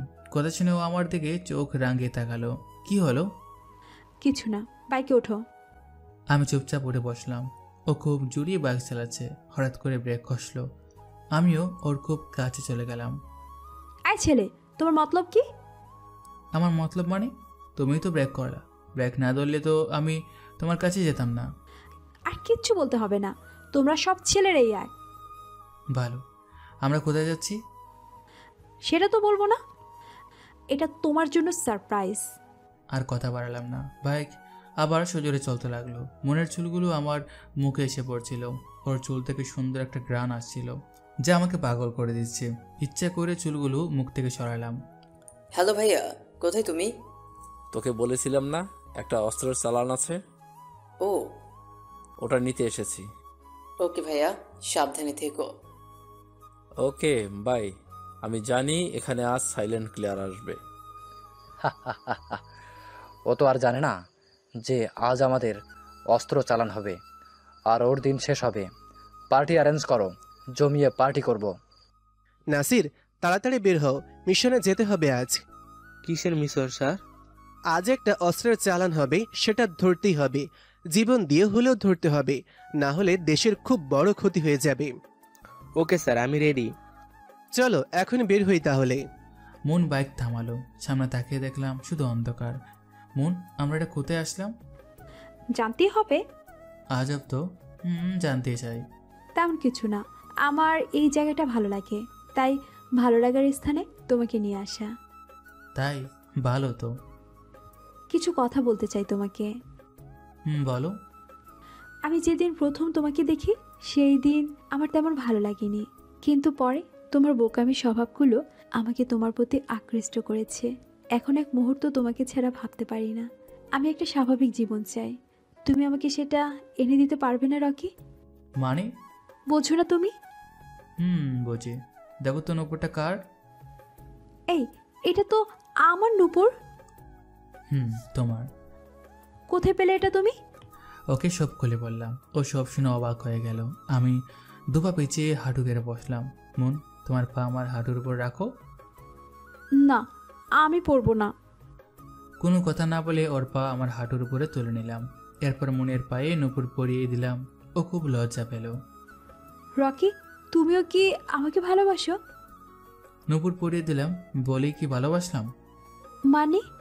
এই প্রথম ওর বোকামির স্বভাবটা দেখলাম। না এসে আর পারলাম না। আমি মুঠো এটার জন্য প্রস্তুত ছিলাম না। হঠাৎ করে একটা গুলি চললো। কিছু বুঝে ওঠার আগেই গুলিটা আমার বুক ব্যাথ করে ভেতরে ঢুকে গেল। আমি পড়ে গেলাম। মনকে আমাকে মারার জন্য এখানে নিয়ে এসেছিল? না না, ও আমাকে মারবে কেন? এটাও তো হতে পারে যে ও আমার পরিচয় জেনে গেছে আর ওর বাবার সাথে হাত মিলিয়ে আমাকে মারতে চায়। এসব কি ভাবছি আমি? ও তো আমাকে ভালোবাসে। আমার কিছু মনে নেই। চারপাশটা অন্ধকার হয়ে গেল। বস, গাড়ি এসেছে। এটাই কি আমাদের অস্ত্রের গাড়ি? আমার তো তাই মনে হচ্ছে, কিন্তু গাড়ির লাইট অফ করা কেন? একটু এগিয়ে গিয়ে দেখতো। ওকে বস। মিঠুর ছেলেটি গাড়ির দিকে এগিয়ে যেতে লাগলো। ঠিক তখনই একটা গুলি ছেলেটার কপাল ভেদ করে বেরিয়ে গেল। মিঠু খুব ভয় পেয়ে গেল। গুলিটা কে চালাবে? তাহলে গাড়িতে কি সাইলেন্ট কিলার? কিছু মাথায় আসছে না মিঠুর। পাশে দাঁড়িয়ে থাকা ছেলেটিও মাটিতে পড়ে গেল, ঘাবড়ে গেল। ওর মিশনে কোনোদিন এমন হয়নি, আজ প্রথম এমন অবস্থায় মোকাবিলা করার জন্য মিঠু একদম প্রস্তুত ছিল না। হঠাৎ করেই যেন এক নিমিষে সব ঘটে গেল। মিঠু লক্ষ্য করলো গাড়ি থেকে একজন নেমে এলো। তার পুরো ড্রেস সাদা, মাথায় টুপি পরা, মুখে মাস্ক, হাতে বন্দুক। লোকটি মিঠুর দিকে এগিয়ে আসতে লাগলো। মিঠু ভয় পেয়ে গেল। সে ভাবছে এটাই কি তার জীবনের শেষ মুহূর্ত? লোকটি ওর দিকে এগিয়ে এসে মাস্ক খুলে ফেললো। মিঠু অবাক হয়ে ওর দিকে তাকিয়ে আছে। তুমি তুমি এখানে? আমি এই। তাহলে আমার লোকগুলোকে এভাবে মারলে কেন? তুমি কি আমার সব রুল ভুলে গেছো? না, কিছুই ভুলিনি, সব মনে আছে। তাহলে প্রশ্ন করছো কেন? আমাকে শুধু এই রূপে তুমি আর কয়েকজন দেখেছে, এই কারণেই ওদের মেরে দিলাম। আর যাদের মেরেছি তারা তোমার কোনো কাজের নয়, আর যারা কাজের নয় তাদের পোষে অযথা টাকা নষ্ট করবার দরকার নেই। বুঝলাম, কিন্তু তুমি কোথায় হারিয়েছো? তোমাকে এখন দেখা যায় না কেন? বুঝবে বুঝবে, সময় হলে সব বুঝবে। শুধু এটা মনে রেখো, ঝড় আসার আগে সব শান্ত হয়ে যায়। কিন্তু আজকে একটা প্ল্যান ছিল সাইলেন্ট কিলারকে নিয়ে। ওকে মারার প্ল্যান, তাই তো? তুমি জানলে কিভাবে? দেখো, আমি তোমাদের মাঝে থাকি না ঠিকই, কিন্তু তোমাদের সব খবর আমার কাছে থাকে। বুঝেছি। আর শোনো, তোমরা কি সাইলেন্ট কিলারকে বোকা পেয়েছো যে এত সহজে তোমাদের হাতে ধরা দিবে? আরে তোমাদের থেকে 10 গুণ বেশি চালাকো, ওকে এত সহজে ধরার স্বপ্ন দেখো না। জি। নেক্সট টাইম এত ছোট প্ল্যান করবো না, বুঝছো? জি, বুঝতে পেরেছি। শোনো, এই কথাটা যেন তুমি আর আমি ছাড়া কেউ জানতে না পারে। ওকে। আসি আজ, সময় মতো আবার দেখা হবে। নাসির, আমাদের আসতে খুব দেরি হয়ে গেছে। কি আর করার, কয়েকদিন থেকে শুধু লাশ আর লাশ। দেখো কোনো ক্লু পাও কিনা, ভালো করে খুঁজে দেখো। স্যার, এই জিনিসটা কি? এটা তো মাস্ক, দাও তো দেখি। এই নেন স্যার। এই মাস্কটা এখানে? এটা তো আরেক কালারের মাস্ক। মানে কি বলছেন স্যার? ও নো, আমি যে আন্দাজ করেছি যদি তাই হয় তাহলে খুব ভয়ানক কিছু হতে চলেছে। স্যার, আপনার কথা কিছু বুঝতে পারছি না, প্লিজ একটু বুঝিয়ে বলবেন। নাসির, সাইলেন্ট কিলার যেমন ভয়ঙ্কর, এই মাস্কটা যার তিনিও তেমন ভয়ঙ্কর। আর এই মাঝখানেতে কেউ কারো নিচে থাকতে চায় না। এরা দুজন সমান সমান। যদি এরা দুজন কখনো সামনাসামনি হয় তাহলে সেই দিন চোখের সামনে অনেক লাশ পাবো, কেউ কাউকে ছাড় দেবে না। স্যার, ব্যাপারটা তো ভয়ঙ্কর। এখনো কিছুই হয়নি, সময় হলে সব টের পাবে। একটা প্রশ্ন করি স্যার। কি প্রশ্ন? স্যার, এত কিছু জানেন কিভাবে? নাসির, বাঘকে শিকার করতে হলে বাঘের মতোই করে চলতে হয়। বুঝেছি স্যার। হঠাৎ একটা আলো এসে চোখে পড়লো, ঘুম ভেঙে গেল। চোখ খুলে দেখি হাসপাতালে বেডে শুয়ে আছি আমি। উঠতে ধরলাম, তখনই হাতে স্লাইন লাগানো, বুকে ব্যান্ডেজ করা। রাতের সব ঘটনা মনে পড়ে গেল। মনকে খুঁজতে লাগলাম, মন কেন আমার সাথে এমন করলো। স্যালাইনের সিরিঞ্জ হাত থেকে খুলে ফেললাম। বাইরে বের হয়ে দেখি মন দাঁড়িয়ে আছে। ওর কাছে গিয়ে বললাম, মন, তুমি কেন আমার সাথে এমন করলে? কি ক্ষতি করেছিলাম আমি? তুমি নাকি আমাকে ভালোবাসো, তাহলে তুমি কেন আমাকে মারতে গেলে ওখানে? ভালোবাসার মানুষের বুকে গুলি চালালে? এতটা নিস তুমি? ছি, আমার ভাবতেও অবাক লাগছে। তোমার থেকে এটা কখনো আশা করিনি আমি। আমার একটা কথা শোনো একবার প্লিজ। তোমার কি আর বলার আছে বলো? তুমি তো রকস্টার কুইন, তোমাদের মনে দয়া মায়া নেই। তোমরা শুধু তোমাদের মতো করে চলো। মানুষের জীবনে তো কোনো দাম নেই, তাই না? কি শুরু করেছো আমাকে নিয়ে? একবার মারো, একবার বুকে টেনে নাও, আবার মারো। আমাকে কি কবরে পাঠাতে চাও? আমার বুকে গুলি নিজ হাতে চালাও তুমি। মন কিছু না বলে কাঁদতে কাঁদতে চলে গেল। আমি ওখানে বসলাম, ভাবতে লাগলাম মন কেন আমার সাথে এমন করতে গেল, কি লাভ পেল? তখন একটা নার্স এসে আমার পিছনে দাঁড়িয়ে আমার কাঁধে হাত রাখলো আর বলল, আপনার সাথে যে মেয়েটি এসেছিল সে কি আপনার স্ত্রী? না, ও আমার স্ত্রী নয়। কেন? স্ত্রী নয়?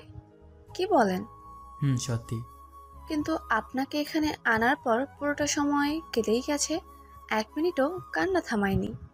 শেষ রাতে নামাজে বসে কেঁদে কেঁদে আপনার প্রাণ ভিক্ষা চাইছিল মহান সৃষ্টিকর্তার কাছে। আমি তো ভেবেছিলাম আপনার স্ত্রী। মা, স্ত্রী ছাড়া কেউ এমন করবে না কখনো। একটা কথা বলবো? জি বলেন। ও যদি আপনার গার্লফ্রেন্ড হয়ে থাকে তাহলে কখনোই ওর হাত ছাড়িয়েন না। এই বলে নার্স চলে গেল।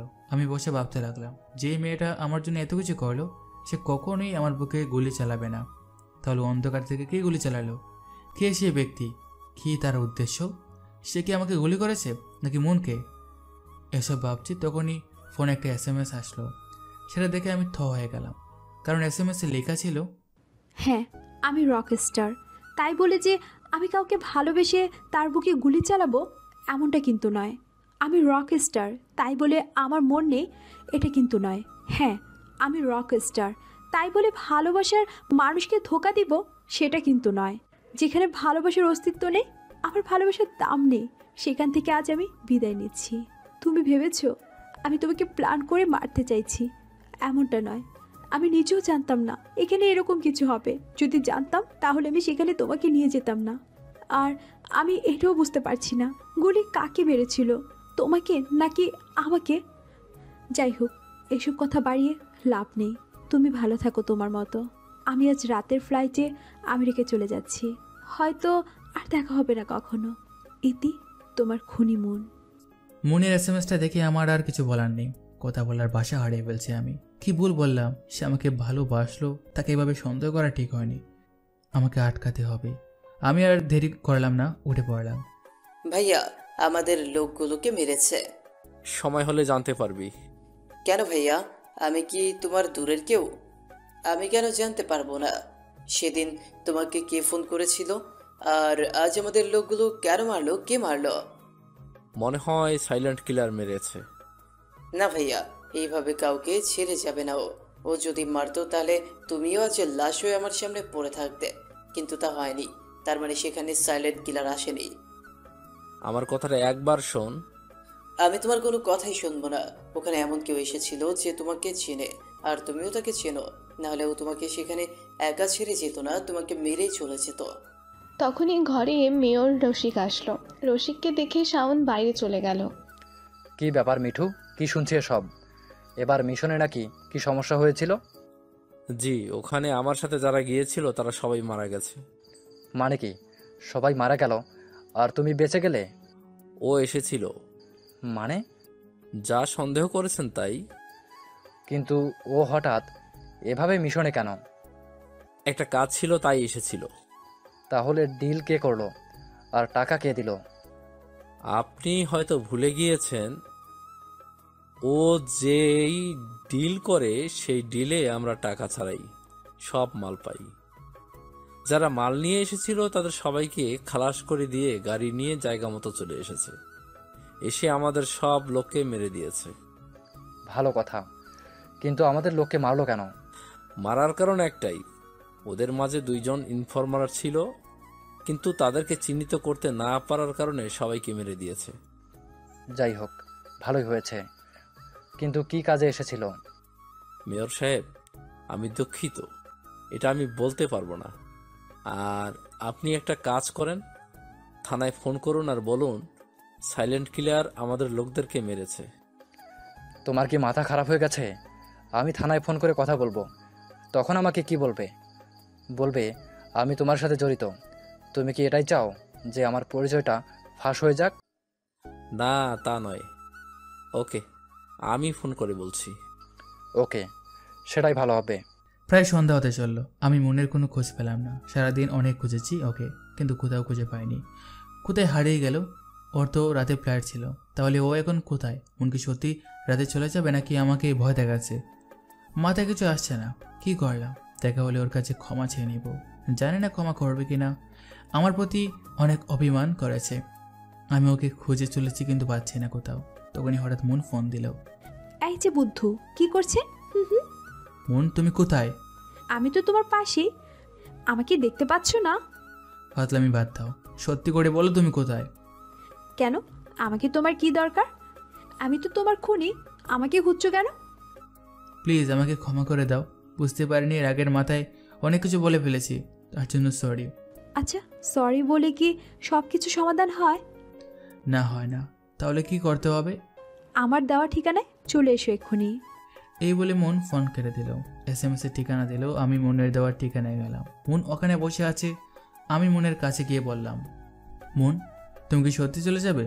প্লিজ চলে যাও না, আমাকে ক্ষমা করে দাও। এসব বাদ দাও, তুমি তোমার ভুল বুঝতে পেরেছো, এটাই অনেক। আর কিছু কথা আছে তোমার সাথে। বলো কি কথা? আমরা ওখানে গিয়েছি, এটা তুমি আমি ছাড়া কেউ জানে না। সো নিশ্চয়ই আমাদের কেউ ফলো করে। ঠিক বলেছ। সাবধানে থেকো। আর একটা হিসাব কিছুতেই মিলছে না। কি হিসাব?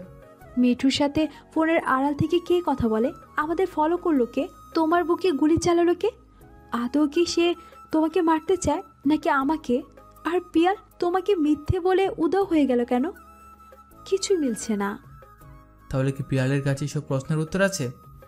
হ্যাঁ, ঠিক ধরেছ। ওকে পেলে আমরা সব প্রশ্নের উত্তর পেয়ে যাব। কিন্তু পিয়াল কোথায় সেটা আমিও জানি না। তবে ওকে খোঁজার জন্য লোক লাগিয়েছি। ভালো করেছো। আচ্ছা মন, তোমাকে একটা প্রশ্ন করি। হ্যাঁ, করো। আচ্ছা, গুলিটা লেগে যদি আমি সত্যি মারা যেতাম? কথাটা শেষ করার আগেই মন আমার ঠোঁটে ওর ঠোঁট জোড়া লাগিয়ে দিল। একটু পর ঠোঁট সরিয়ে নিল। আমি অবাক হয়ে ওর দিকে তাকিয়ে আছি। মন খুব লজ্জা পেয়েছে। আমার দিকে তাকানোর সাহস পাচ্ছে না ও। আমি ওর দিকে তাকাতে পারছি না। হঠাৎ করে কি থেকে কি হয়ে গেল। আমার এভাবে আরও কিছুক্ষণ থাকতে ইচ্ছা করছিল, কিন্তু মন তো তার আগেই ঠোঁট সরিয়ে নিল। কি আর করব? আমি ওর দিকে তাকিয়ে আছি। হঠাৎ মন আমাকে চিমটি দিল। কি হয়েছে? আমাকে চিমটি দিলে কেন? এভাবে তাকিয়ে আছো কেন? মনে হয় আর কোনোদিন দেখোনি? দেখছি তো। তাহলে এভাবে তাকাচ্ছ কেন? জানি না, অদ্ভুত একটা মায়া কাজ করছে। আর আর কি, না চাইতে অনেক কিছু পেয়েছো, তাই এমন হয়েছে। আরে না, তেমন কিছু না। হ্যাঁ, আমি বুঝি। মনের মুখের উপর ওর চুলগুলো পড়েছে, অনেক সুন্দর লাগছে দেখতে। তাই ওর দিকে বারবার তাকাচ্ছি। ইচ্ছে করছে তাকিয়ে থাকে আজীবন। আমি ওর মুখের চুলগুলো সরিয়ে দিলাম। ও আমার নাক টেনে বলল, তোমার মনে বদ মতলব জেগেছে, তাই না?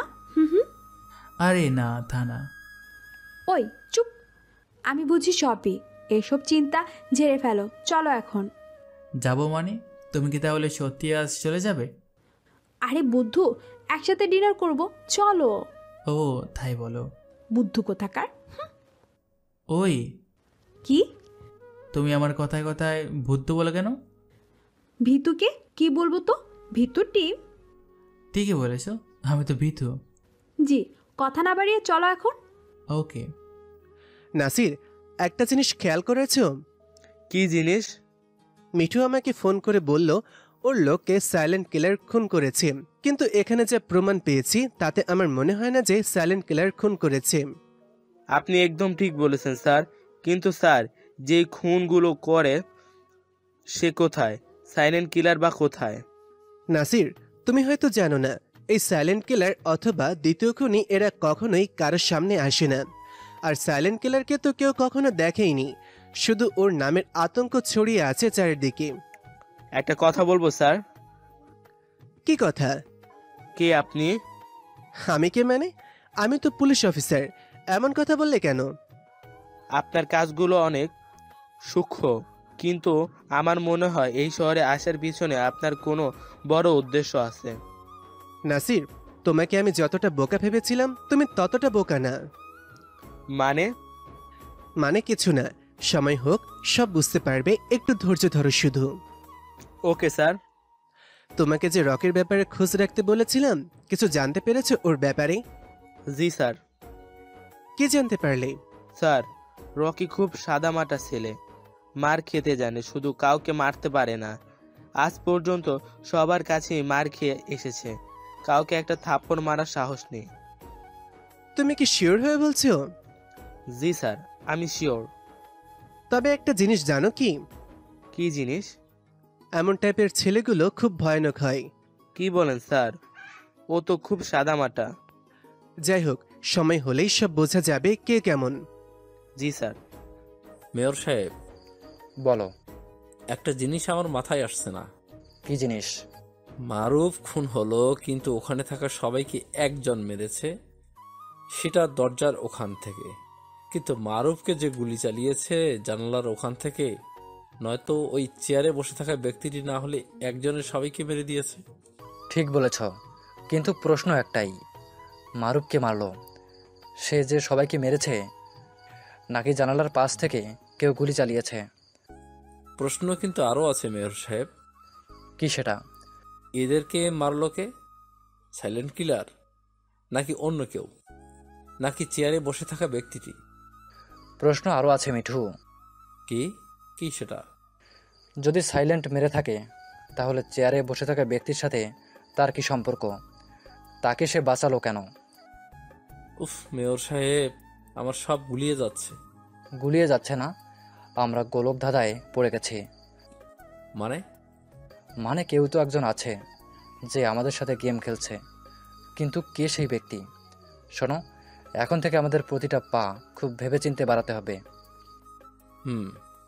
আজ অনেকদিন পর কলেজে আসলাম, একটু পর মন আসবে। আজ ওকে সবার সামনে প্রপোজ করব আমি। আজ কেন জানি মনের সাথে দেখা করতে খুব লজ্জা লাগছে। এসব ভাবতে ভাবতেই হারছি, ঠিক তখন লিজা দৌড়ে এসে আমাকে জড়িয়ে ধরলো। লিজা কি করছো? ছাড়ো প্লিজ। ওকে ছাড়বো, তার আগেই বলো আমাকে ভালোবাসো তুমি? ওকে ধাক্কা দিয়ে সরিয়ে দিলাম। পাগল হয়ে গেছো তুমি? হ্যাঁ, আমি পাগল হয়ে গেছি শুধু তোমার জন্য। দেখো লিজা, আমি মনকে কথাটা শেষ করার আগে পিছন থেকে কেউ আমার মাথায় সোজা আঘাত করলো। পিছন ফিরে দিকে শাওন হাতে লাঠি নিয়ে দাঁড়িয়ে আছে। বুঝতে বাকি রইল না যে আমার মাথা কে আঘাত করেছে। আমি মাটিতেই বসে গেলাম। তাকিয়ে দেখলাম লিজা শাওনকে থেকে ভয় পেয়ে পালিয়ে গেছে। এটাও বুঝলাম ও যদি সত্যি আমাকে ভালোবাসতো তাহলে আমার হাত ছেড়ে পালাতো না। শাওন, তুমি আমাকে মারলে কেন? কুত্তার বাচ্চা, চুপ, কোনো কথা বলবি না তুই। কেন? নতুন করে আবার কি করলাম আমি? মন তোকে ভালোবাসে, তাই না? ও আমাকে ভালোবাসলে আমি কি করব? এটা তো আমার দোষ কি? কুত্তার বাচ্চা, তুই কি করবি মানে? তুই এই মুহূর্তে শহর থেকে চলে যাবি। না ভাই, এটা আমি পারবো না। তখন শাওন আমাকে এলোপাতারি মারতে লাগলো আর বলল, যাবি কি না? ভাই আমি যাব না। ও আবার মারতে লাগলো, মারতে মারতে বলল, এটাকে গাড়িতে তোলো, গোডাউনে নিয়ে গিয়ে আজকেই শেষ করব। ওরা আমার হাত পা বেঁধে আমাকে গাড়িতে তুললো। কলেজে কেউ কিছু বলল না। শাওন প্রভাবশালী বলে আমাকে তুলে নিয়ে গিয়ে গোডাউনে ফেলে দিল। একটা লাঠি নিয়ে শাওন আমার কাছে এগিয়ে আসলো। আমি ওর পায়ে পড়লাম। ভাই আমাকে প্লিজ মারিও না, দুহাই লাগে তোমার, আমার জীবনটা নিও না। ওঠ, মনকে তুই ভালোবাসিস না? ভাই মন আমাকে ভালোবাসে। আবার একই কথা? একটা কথা বলবো? কি কথা? মন আমাকে ভালোবাসলে তোমার কি তাতে? আমার কি, তাই না? শোন তাহলে, কলেজের নবীনবরণ অনুষ্ঠানের দিন আমি প্রথমে মনকে দেখি। ওকে দেখেই আমার ভালো লেগে যায়, কিন্তু মাঝখানে নাসিম এসে গেল মনকে ভালোবাসে আমি, কিন্তু নাসিম মাঝখানে এসে মনকে নিজের করে পেতে চাইল, তাই সুযোগ মতো ওকে ওপরে পাঠিয়ে দিলাম। মানে নাসিম কি? হ্যাঁ, নাসিমকে আমি গুলি করেছিলাম সেদিন ওই জানলার পেছন থেকে, আর তোকেও সেদিন মেরে দিতাম, কিন্তু ভাগ্য ভালো বেঁচে গেলি তুই। কিন্তু তোকে আমি ছাড়লাম না।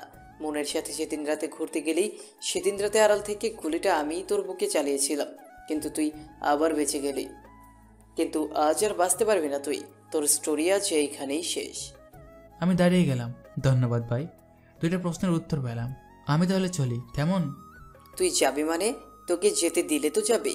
এই তোরা দরজা বন্ধ করে দে, টুকরা টুকরা করে ফেলবো আজ একে। মনের জন্য সবাইকে খুন করব আমি, নিজের ভাইকেও ছাড়বো না। একটা ছেলে দরজাটা লাগিয়ে দিল। শাওন ভুল করিস না, ভালো ভালো বলছিস, ছেড়ে দে আমাকে। নিজের বিপদ নিজেই ডেকে আনিস না তুই। তুই আমাকে তুই করে বললি? এই কুত্তার বাচ্চা, আমাকে তুই করে বললি? এত সাহস তোর? এই বলে শাওন লাঠি নিয়ে আমাকে মারতে এলো। তার আগে পিছন থেকে পিস্তলটা বের করে ওর পায়ে গুলি চালালাম। ওরা পিছনে সবাই খুব চমকে উঠলো। ওরা ভাবতেই পারেনি আমার মতো একটা হাবাগোবা ছেলে গুলি চালাতে পারে। ওরা আরও ভাবছে যে আমি গুলি চালিয়েছি শাওনকে। এত সাহস আমার? শাওন কোকাতে কোকাতে বলল, কে তুই? কি তোর পরিচয়? এত সাহস কোথায় পেলি? কে আছে তোর পেছনে? কার আন্ডারে কাজ করিস তুই? আমি একটা সিগারেট ধরালাম। আমি কার আন্ডারে কাজ করব? হ্যাঁ, কে কাজ দিব আমাকে? কে আমাকে কন্ট্রোল করবে? আমাকে কন্ট্রোল করার মতো কেউ নেই, আর আমি কারো আন্ডারে নয়, সবাই আমার আন্ডারে থাকে। কে তুই? আমি কিলার, সাইলেন্ট কিলার, তোদের আতঙ্ক। কথাটা শোনার সাথে সাথে ওদের সবার হাত থেকে অস্ত্র পড়ে গেল। সবাই হাঁটু গেড়িয়ে আমার সামনে বসে গেল। শাওন আমার পা ধরে বলল, প্লিজ ভাই, আমার ভুল হয়ে গেছে, আমি আপনাকে চিনতে পারিনি।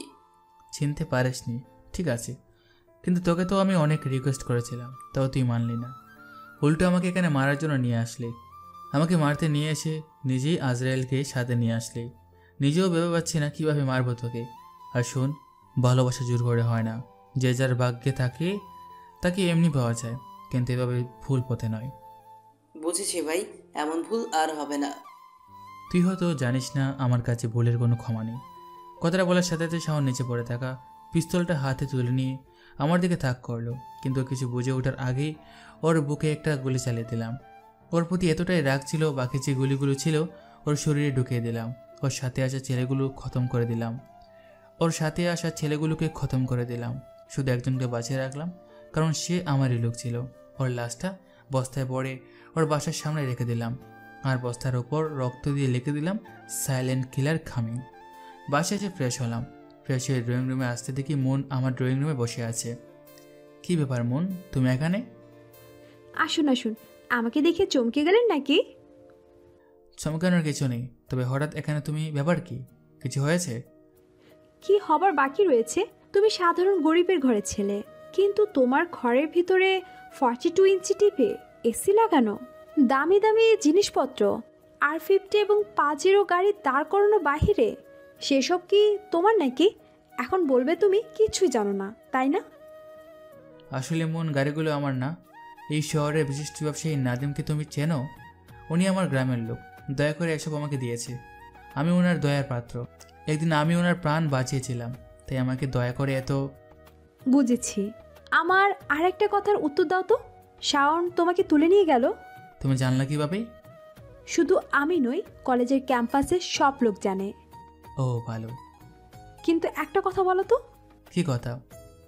ওখানে যারা ছিল তারা সবাই মারা গেল, শুধু তুমি বেঁচে গেলে কিভাবে? তুমি তো বলেছিলে সাইলেন্ট কিলার সবাইকে মারে না। হ্যাঁ, কিন্তু ওখানে কি সাইলেন্ট কিলার এসেছিল? হ্যাঁ, এসেছিল। ভালোই হলো, তুমি কি দেখেছো? সো এখন তুমি আমাকে ওর কাছে পৌঁছে দেবে। কিন্তু তা তো আমি পারবো না। কেন? আমি ওর মুখ দেখতে পারিনি, ওর মুখ ঢাকা ছিল। ও, আমি এখন চলি, পরে কথা হবে। ওকে। আমি আমার মরা ভাইয়ের কসম করে বলতেছি, আমি সাইলেন্ট কিলারকে ছাড়বো না। মাথা ঠান্ডা করো। কি মাথা ঠান্ডা করব? এখানে আমার ভাইয়ের লাশ পড়ে আছে, আর আপনি মাথা ঠান্ডা করতে বলছেন? শোনো, ওখানে মুনের বন্ধু রকিকে তুলে নিয়ে গিয়েছিল। তারপর ওখানে সাইলেন্ট কিলার যায় আর ওদের সবাইকে মারে, কিন্তু রকিকে ছাড়া। কি বোঝাতে চাইছেন আপনি? রকির সাথে সাইলেন্ট কিলারের কোনো না কোনো সম্পর্ক আছে। ঠিক বলেছেন। আর রকিকে আনলেই সাইলেন্ট কিলারকে পাওয়া যাবে। বুঝতে পেরেছি, কান টানলে মাথা আসবে। তাহলে শোনো। জি, বুঝতে পেরেছি। তাহলে ওই কথাই রইল। সকালে হঠাৎ রসিক সাহেব মুনের রুমে আসলেন। বাবা, তুমি এত সকালে এখানে কেন? কোনো সমস্যা?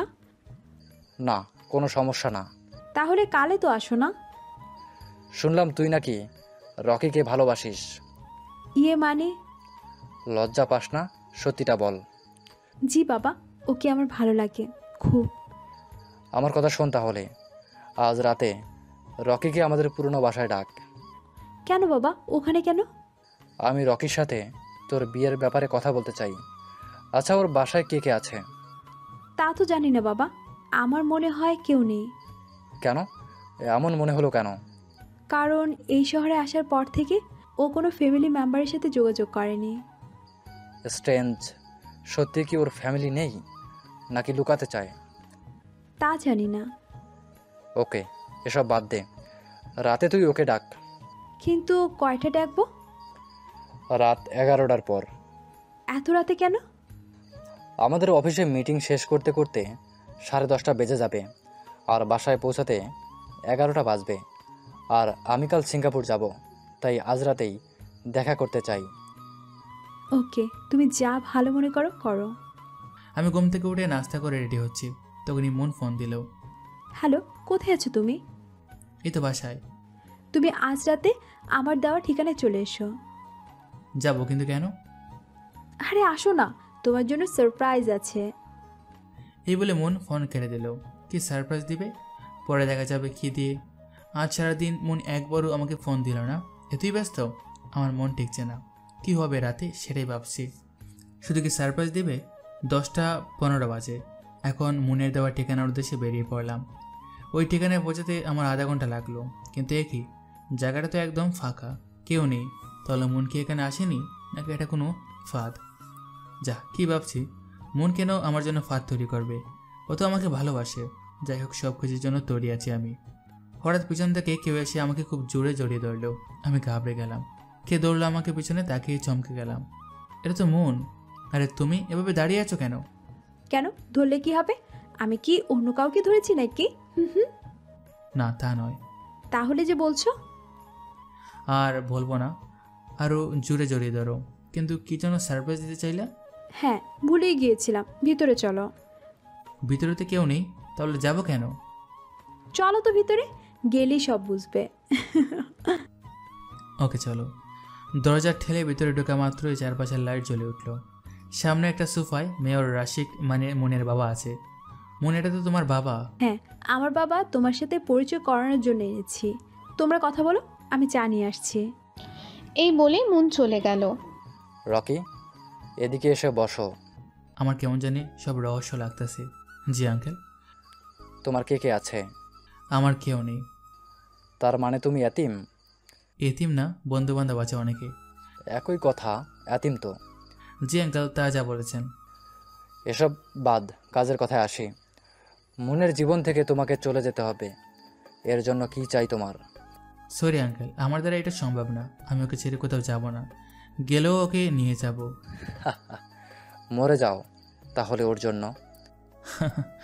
আমাকে মারা কি এতই সোজা?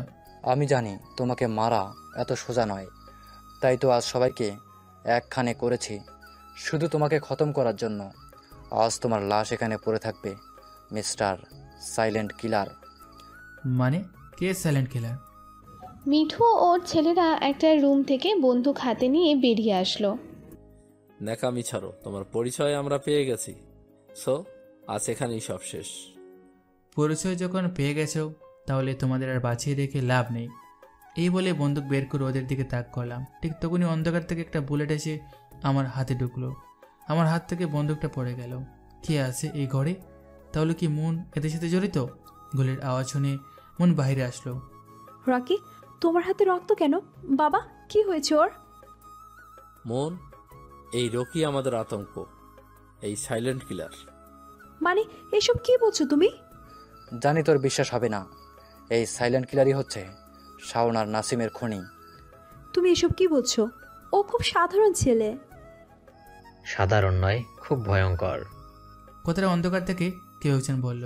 কিন্তু কে সে? কে ওখানে? আমি কিলার, দ্য বস। মানে আলোতে আসো। তখনই আগন্তুক লোকটি আলোতে আসলো। আমি চমকে উঠলাম।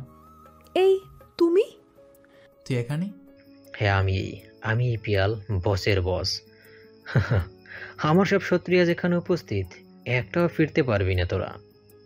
কাকে মারবি? আমাদের? তুই আমার সাথে এই বেইমানি করলি কেন? বেইমানি আমার ধর্ম। শোন, তোকে প্রথম দিন থেকে আমার সন্দেহ হয়েছিল তুই সাধারণ কেউ না, আর সেটাই ঠিক হলো। সারা দেশের আতঙ্ক তুই। ওই আতঙ্ক আজ আমার সামনে অসহায়ের মতো পড়ে আছে। কি খুশি যে লাগছে আজ। এই আতঙ্ক এখানেই শেষ। আজ থেকে সারা দেশে আমার নামে আতঙ্ক ছড়াবে। সে আশা কখনো পূরণ হবে না পিয়াল। কি করবি তুই আমার? এই বলে পিয়াল আমার পায়ে গুলি চালালো। আমার শরীর থেকে খুব রক্ত পড়তে লাগলো। মনের চোখ দিয়ে পানি পড়ছে। পিয়াল আবার আমার দিকে বন্দুক তাক করলো, সাথে মিঠু রাশিকও। তখনই মুন বন্দুক বের করে ওদের দিকে গুলি চালালো। তিনজনেরই হাত থেকে বন্দুক পড়ে গেল। সবাই অবাক হয়ে মুনের দিকে তাকিয়ে আছে। মুন, এটা কি করছো তুমি? বাবা, আমি জানি আমি তোমার মেয়ে না, কিন্তু তারপরও আমি তোমাকে নিজের বাবার মতো ভালোবেসেছিলাম, বিশ্বাস করেছিলাম। কিন্তু আজ সেই বিশ্বাসটা ভেঙে গেল। আমি আবার ভালোবাসাকে হারাতে পারবো না। কাকে মারতে হয় হোক, যে সামনে আসবে তাকেই মারবো। মুন, এখনো তোমার অনেক কিছু জানার বাকি আছে। আর একটা সত্যি শুনে নাও, তুমি আমারই মেয়ে। আমি বিশ্বাস করি না। বিশ্বাস করো আর না করো, এটাই সত্যি। তুমি যখন খুব ছোট, তখন আমি ঠিক করেছিলাম তোমাকে আমি রকস্টার বানাবো। এটা তোমার মাকেও বলি, কিন্তু তোমার মা এতে বাধা দেয়। তাই সেদিন আমি তোমার মাকে দুনিয়া থেকে বিদায় করে দেই। মুনের চোখ দিয়ে অঝরে পানি পড়তে লাগলো। তুমি আমার মায়ের খুনি। এই বলে মুন ওর বাবার দিকে বন্দুক তাক করলো, কিন্তু ঠিক তখনই অন্ধকার থেকে আরও একটা গুলি চলল। কে ওখানে? এদের দলের কেউ? তখনই অন্ধকার থেকে বেরিয়ে আসলো ইন্সপেক্টর নিটোল। স্যার আপনি এখানে? আপনিও কি তাহলে এদের দলে? এখানে আমরা সবাই বসের আন্ডারে কাজ করি। তুই তো এখানে একটা পিঁপড়া মাত্র। অনেক সহজেই তোকে বোকা বানিয়ে দিলাম, কিন্তু তোকে অনেক চালাক ভেবেছিলাম। কিন্তু তুই একটা গাধা।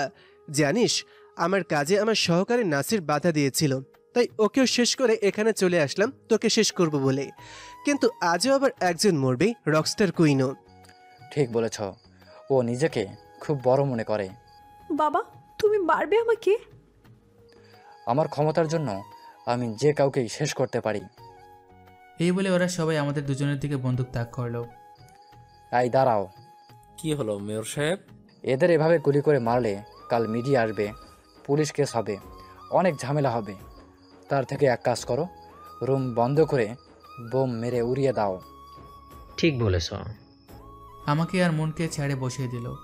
ভালো করে বেঁধে মনের বুকে আর আমার বুকে দুইটা বোম লাগিয়ে বাড়িতে সব রুমে একটা করে বোম লাগালো। সবাই বাড়ির বাইরে চলে গেল। ঠিক 5 মিনিট পর বোম ফাটবে। আমি আর মন বসে মৃত্যুর জন্য সময় গুনছি। মন, তোমার শেষ ইচ্ছা কি? আমার শেষ ইচ্ছা ছিল আমার মা বাবাকে দেখার, কিন্তু মাকে তো পেলাম না, বাবাকে পেলাম। তবে সে একটা আস্ত বেঈমান। তাও এই ভেবে ভালো লাগছে যে তোমার সাথে মরবো আমি। মন, তুমি কান্না করো না, আমরা বাঁচবো, আমাদের কেউ মারতে পারবে না। ঠিক তখনই আমার লোকেরা চলে আসলো। আমি আমার ছেলেকে আগে বলেছিলাম আমাকে ফলো করে আসতে। প্রায় 300 জনের মতো মাফিয়ারা আসে। এসে রাশিক আর পিয়াল বাদের সবাইকে মেরে আমাদের বাড়ি থেকে বের করে আনে। আমি আর মন আর আমার লোকেরা পিয়াল ও রশিককে আমাদের আস্তানা নিয়ে আসি। আমাদের মাফ করে দে সাইলেন্ট কিলার। তোদের মতো বাঞ্ছুতকে বাঁচিয়ে রাখলে ক্ষতি হবে। তাহলে ওদের আর বাঁচিয়ে রেখে লাভ কি? চলো ওদের খেলা এখানেই শেষ করি। আচ্ছা, এই বলে গুলি করতে যাব এমন সময় মন বলল, রাশিক সাহেবকে আমি মারবো। আচ্ছা মারো, তাহলে আমি আমার বেইমান ফ্রেন্ডকে মারি। এই বলে আমি আর মন গুলি চালাতে লাগলাম। যতক্ষণ পর্যন্ত বুলেট না শেষ হলো ততক্ষণ পর্যন্ত আমি পিয়ালকে মারলাম আর মন রাশিককে মারলেন।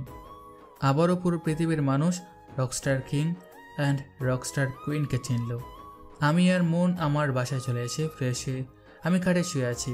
এমন সময় মন এসে আমাকে জড়িয়ে ধরে আছে আর বলতে লাগলো, রকি চলো আমরা বিয়ে করে নিই। কিছুদিন প্রেম করার পর আমি মনকে বিয়ে করে ফেলি। লক্ষ লক্ষ টাকা খরচ করে আমাদের বিয়ের উদযাপন করা হলো। আমি আর মন রকস্টার কিং ও রকস্টার কুইন হয়ে এ দেশকে সন্ত্রাস মুক্ত রাখতে পেরে আমরা গর্বিত।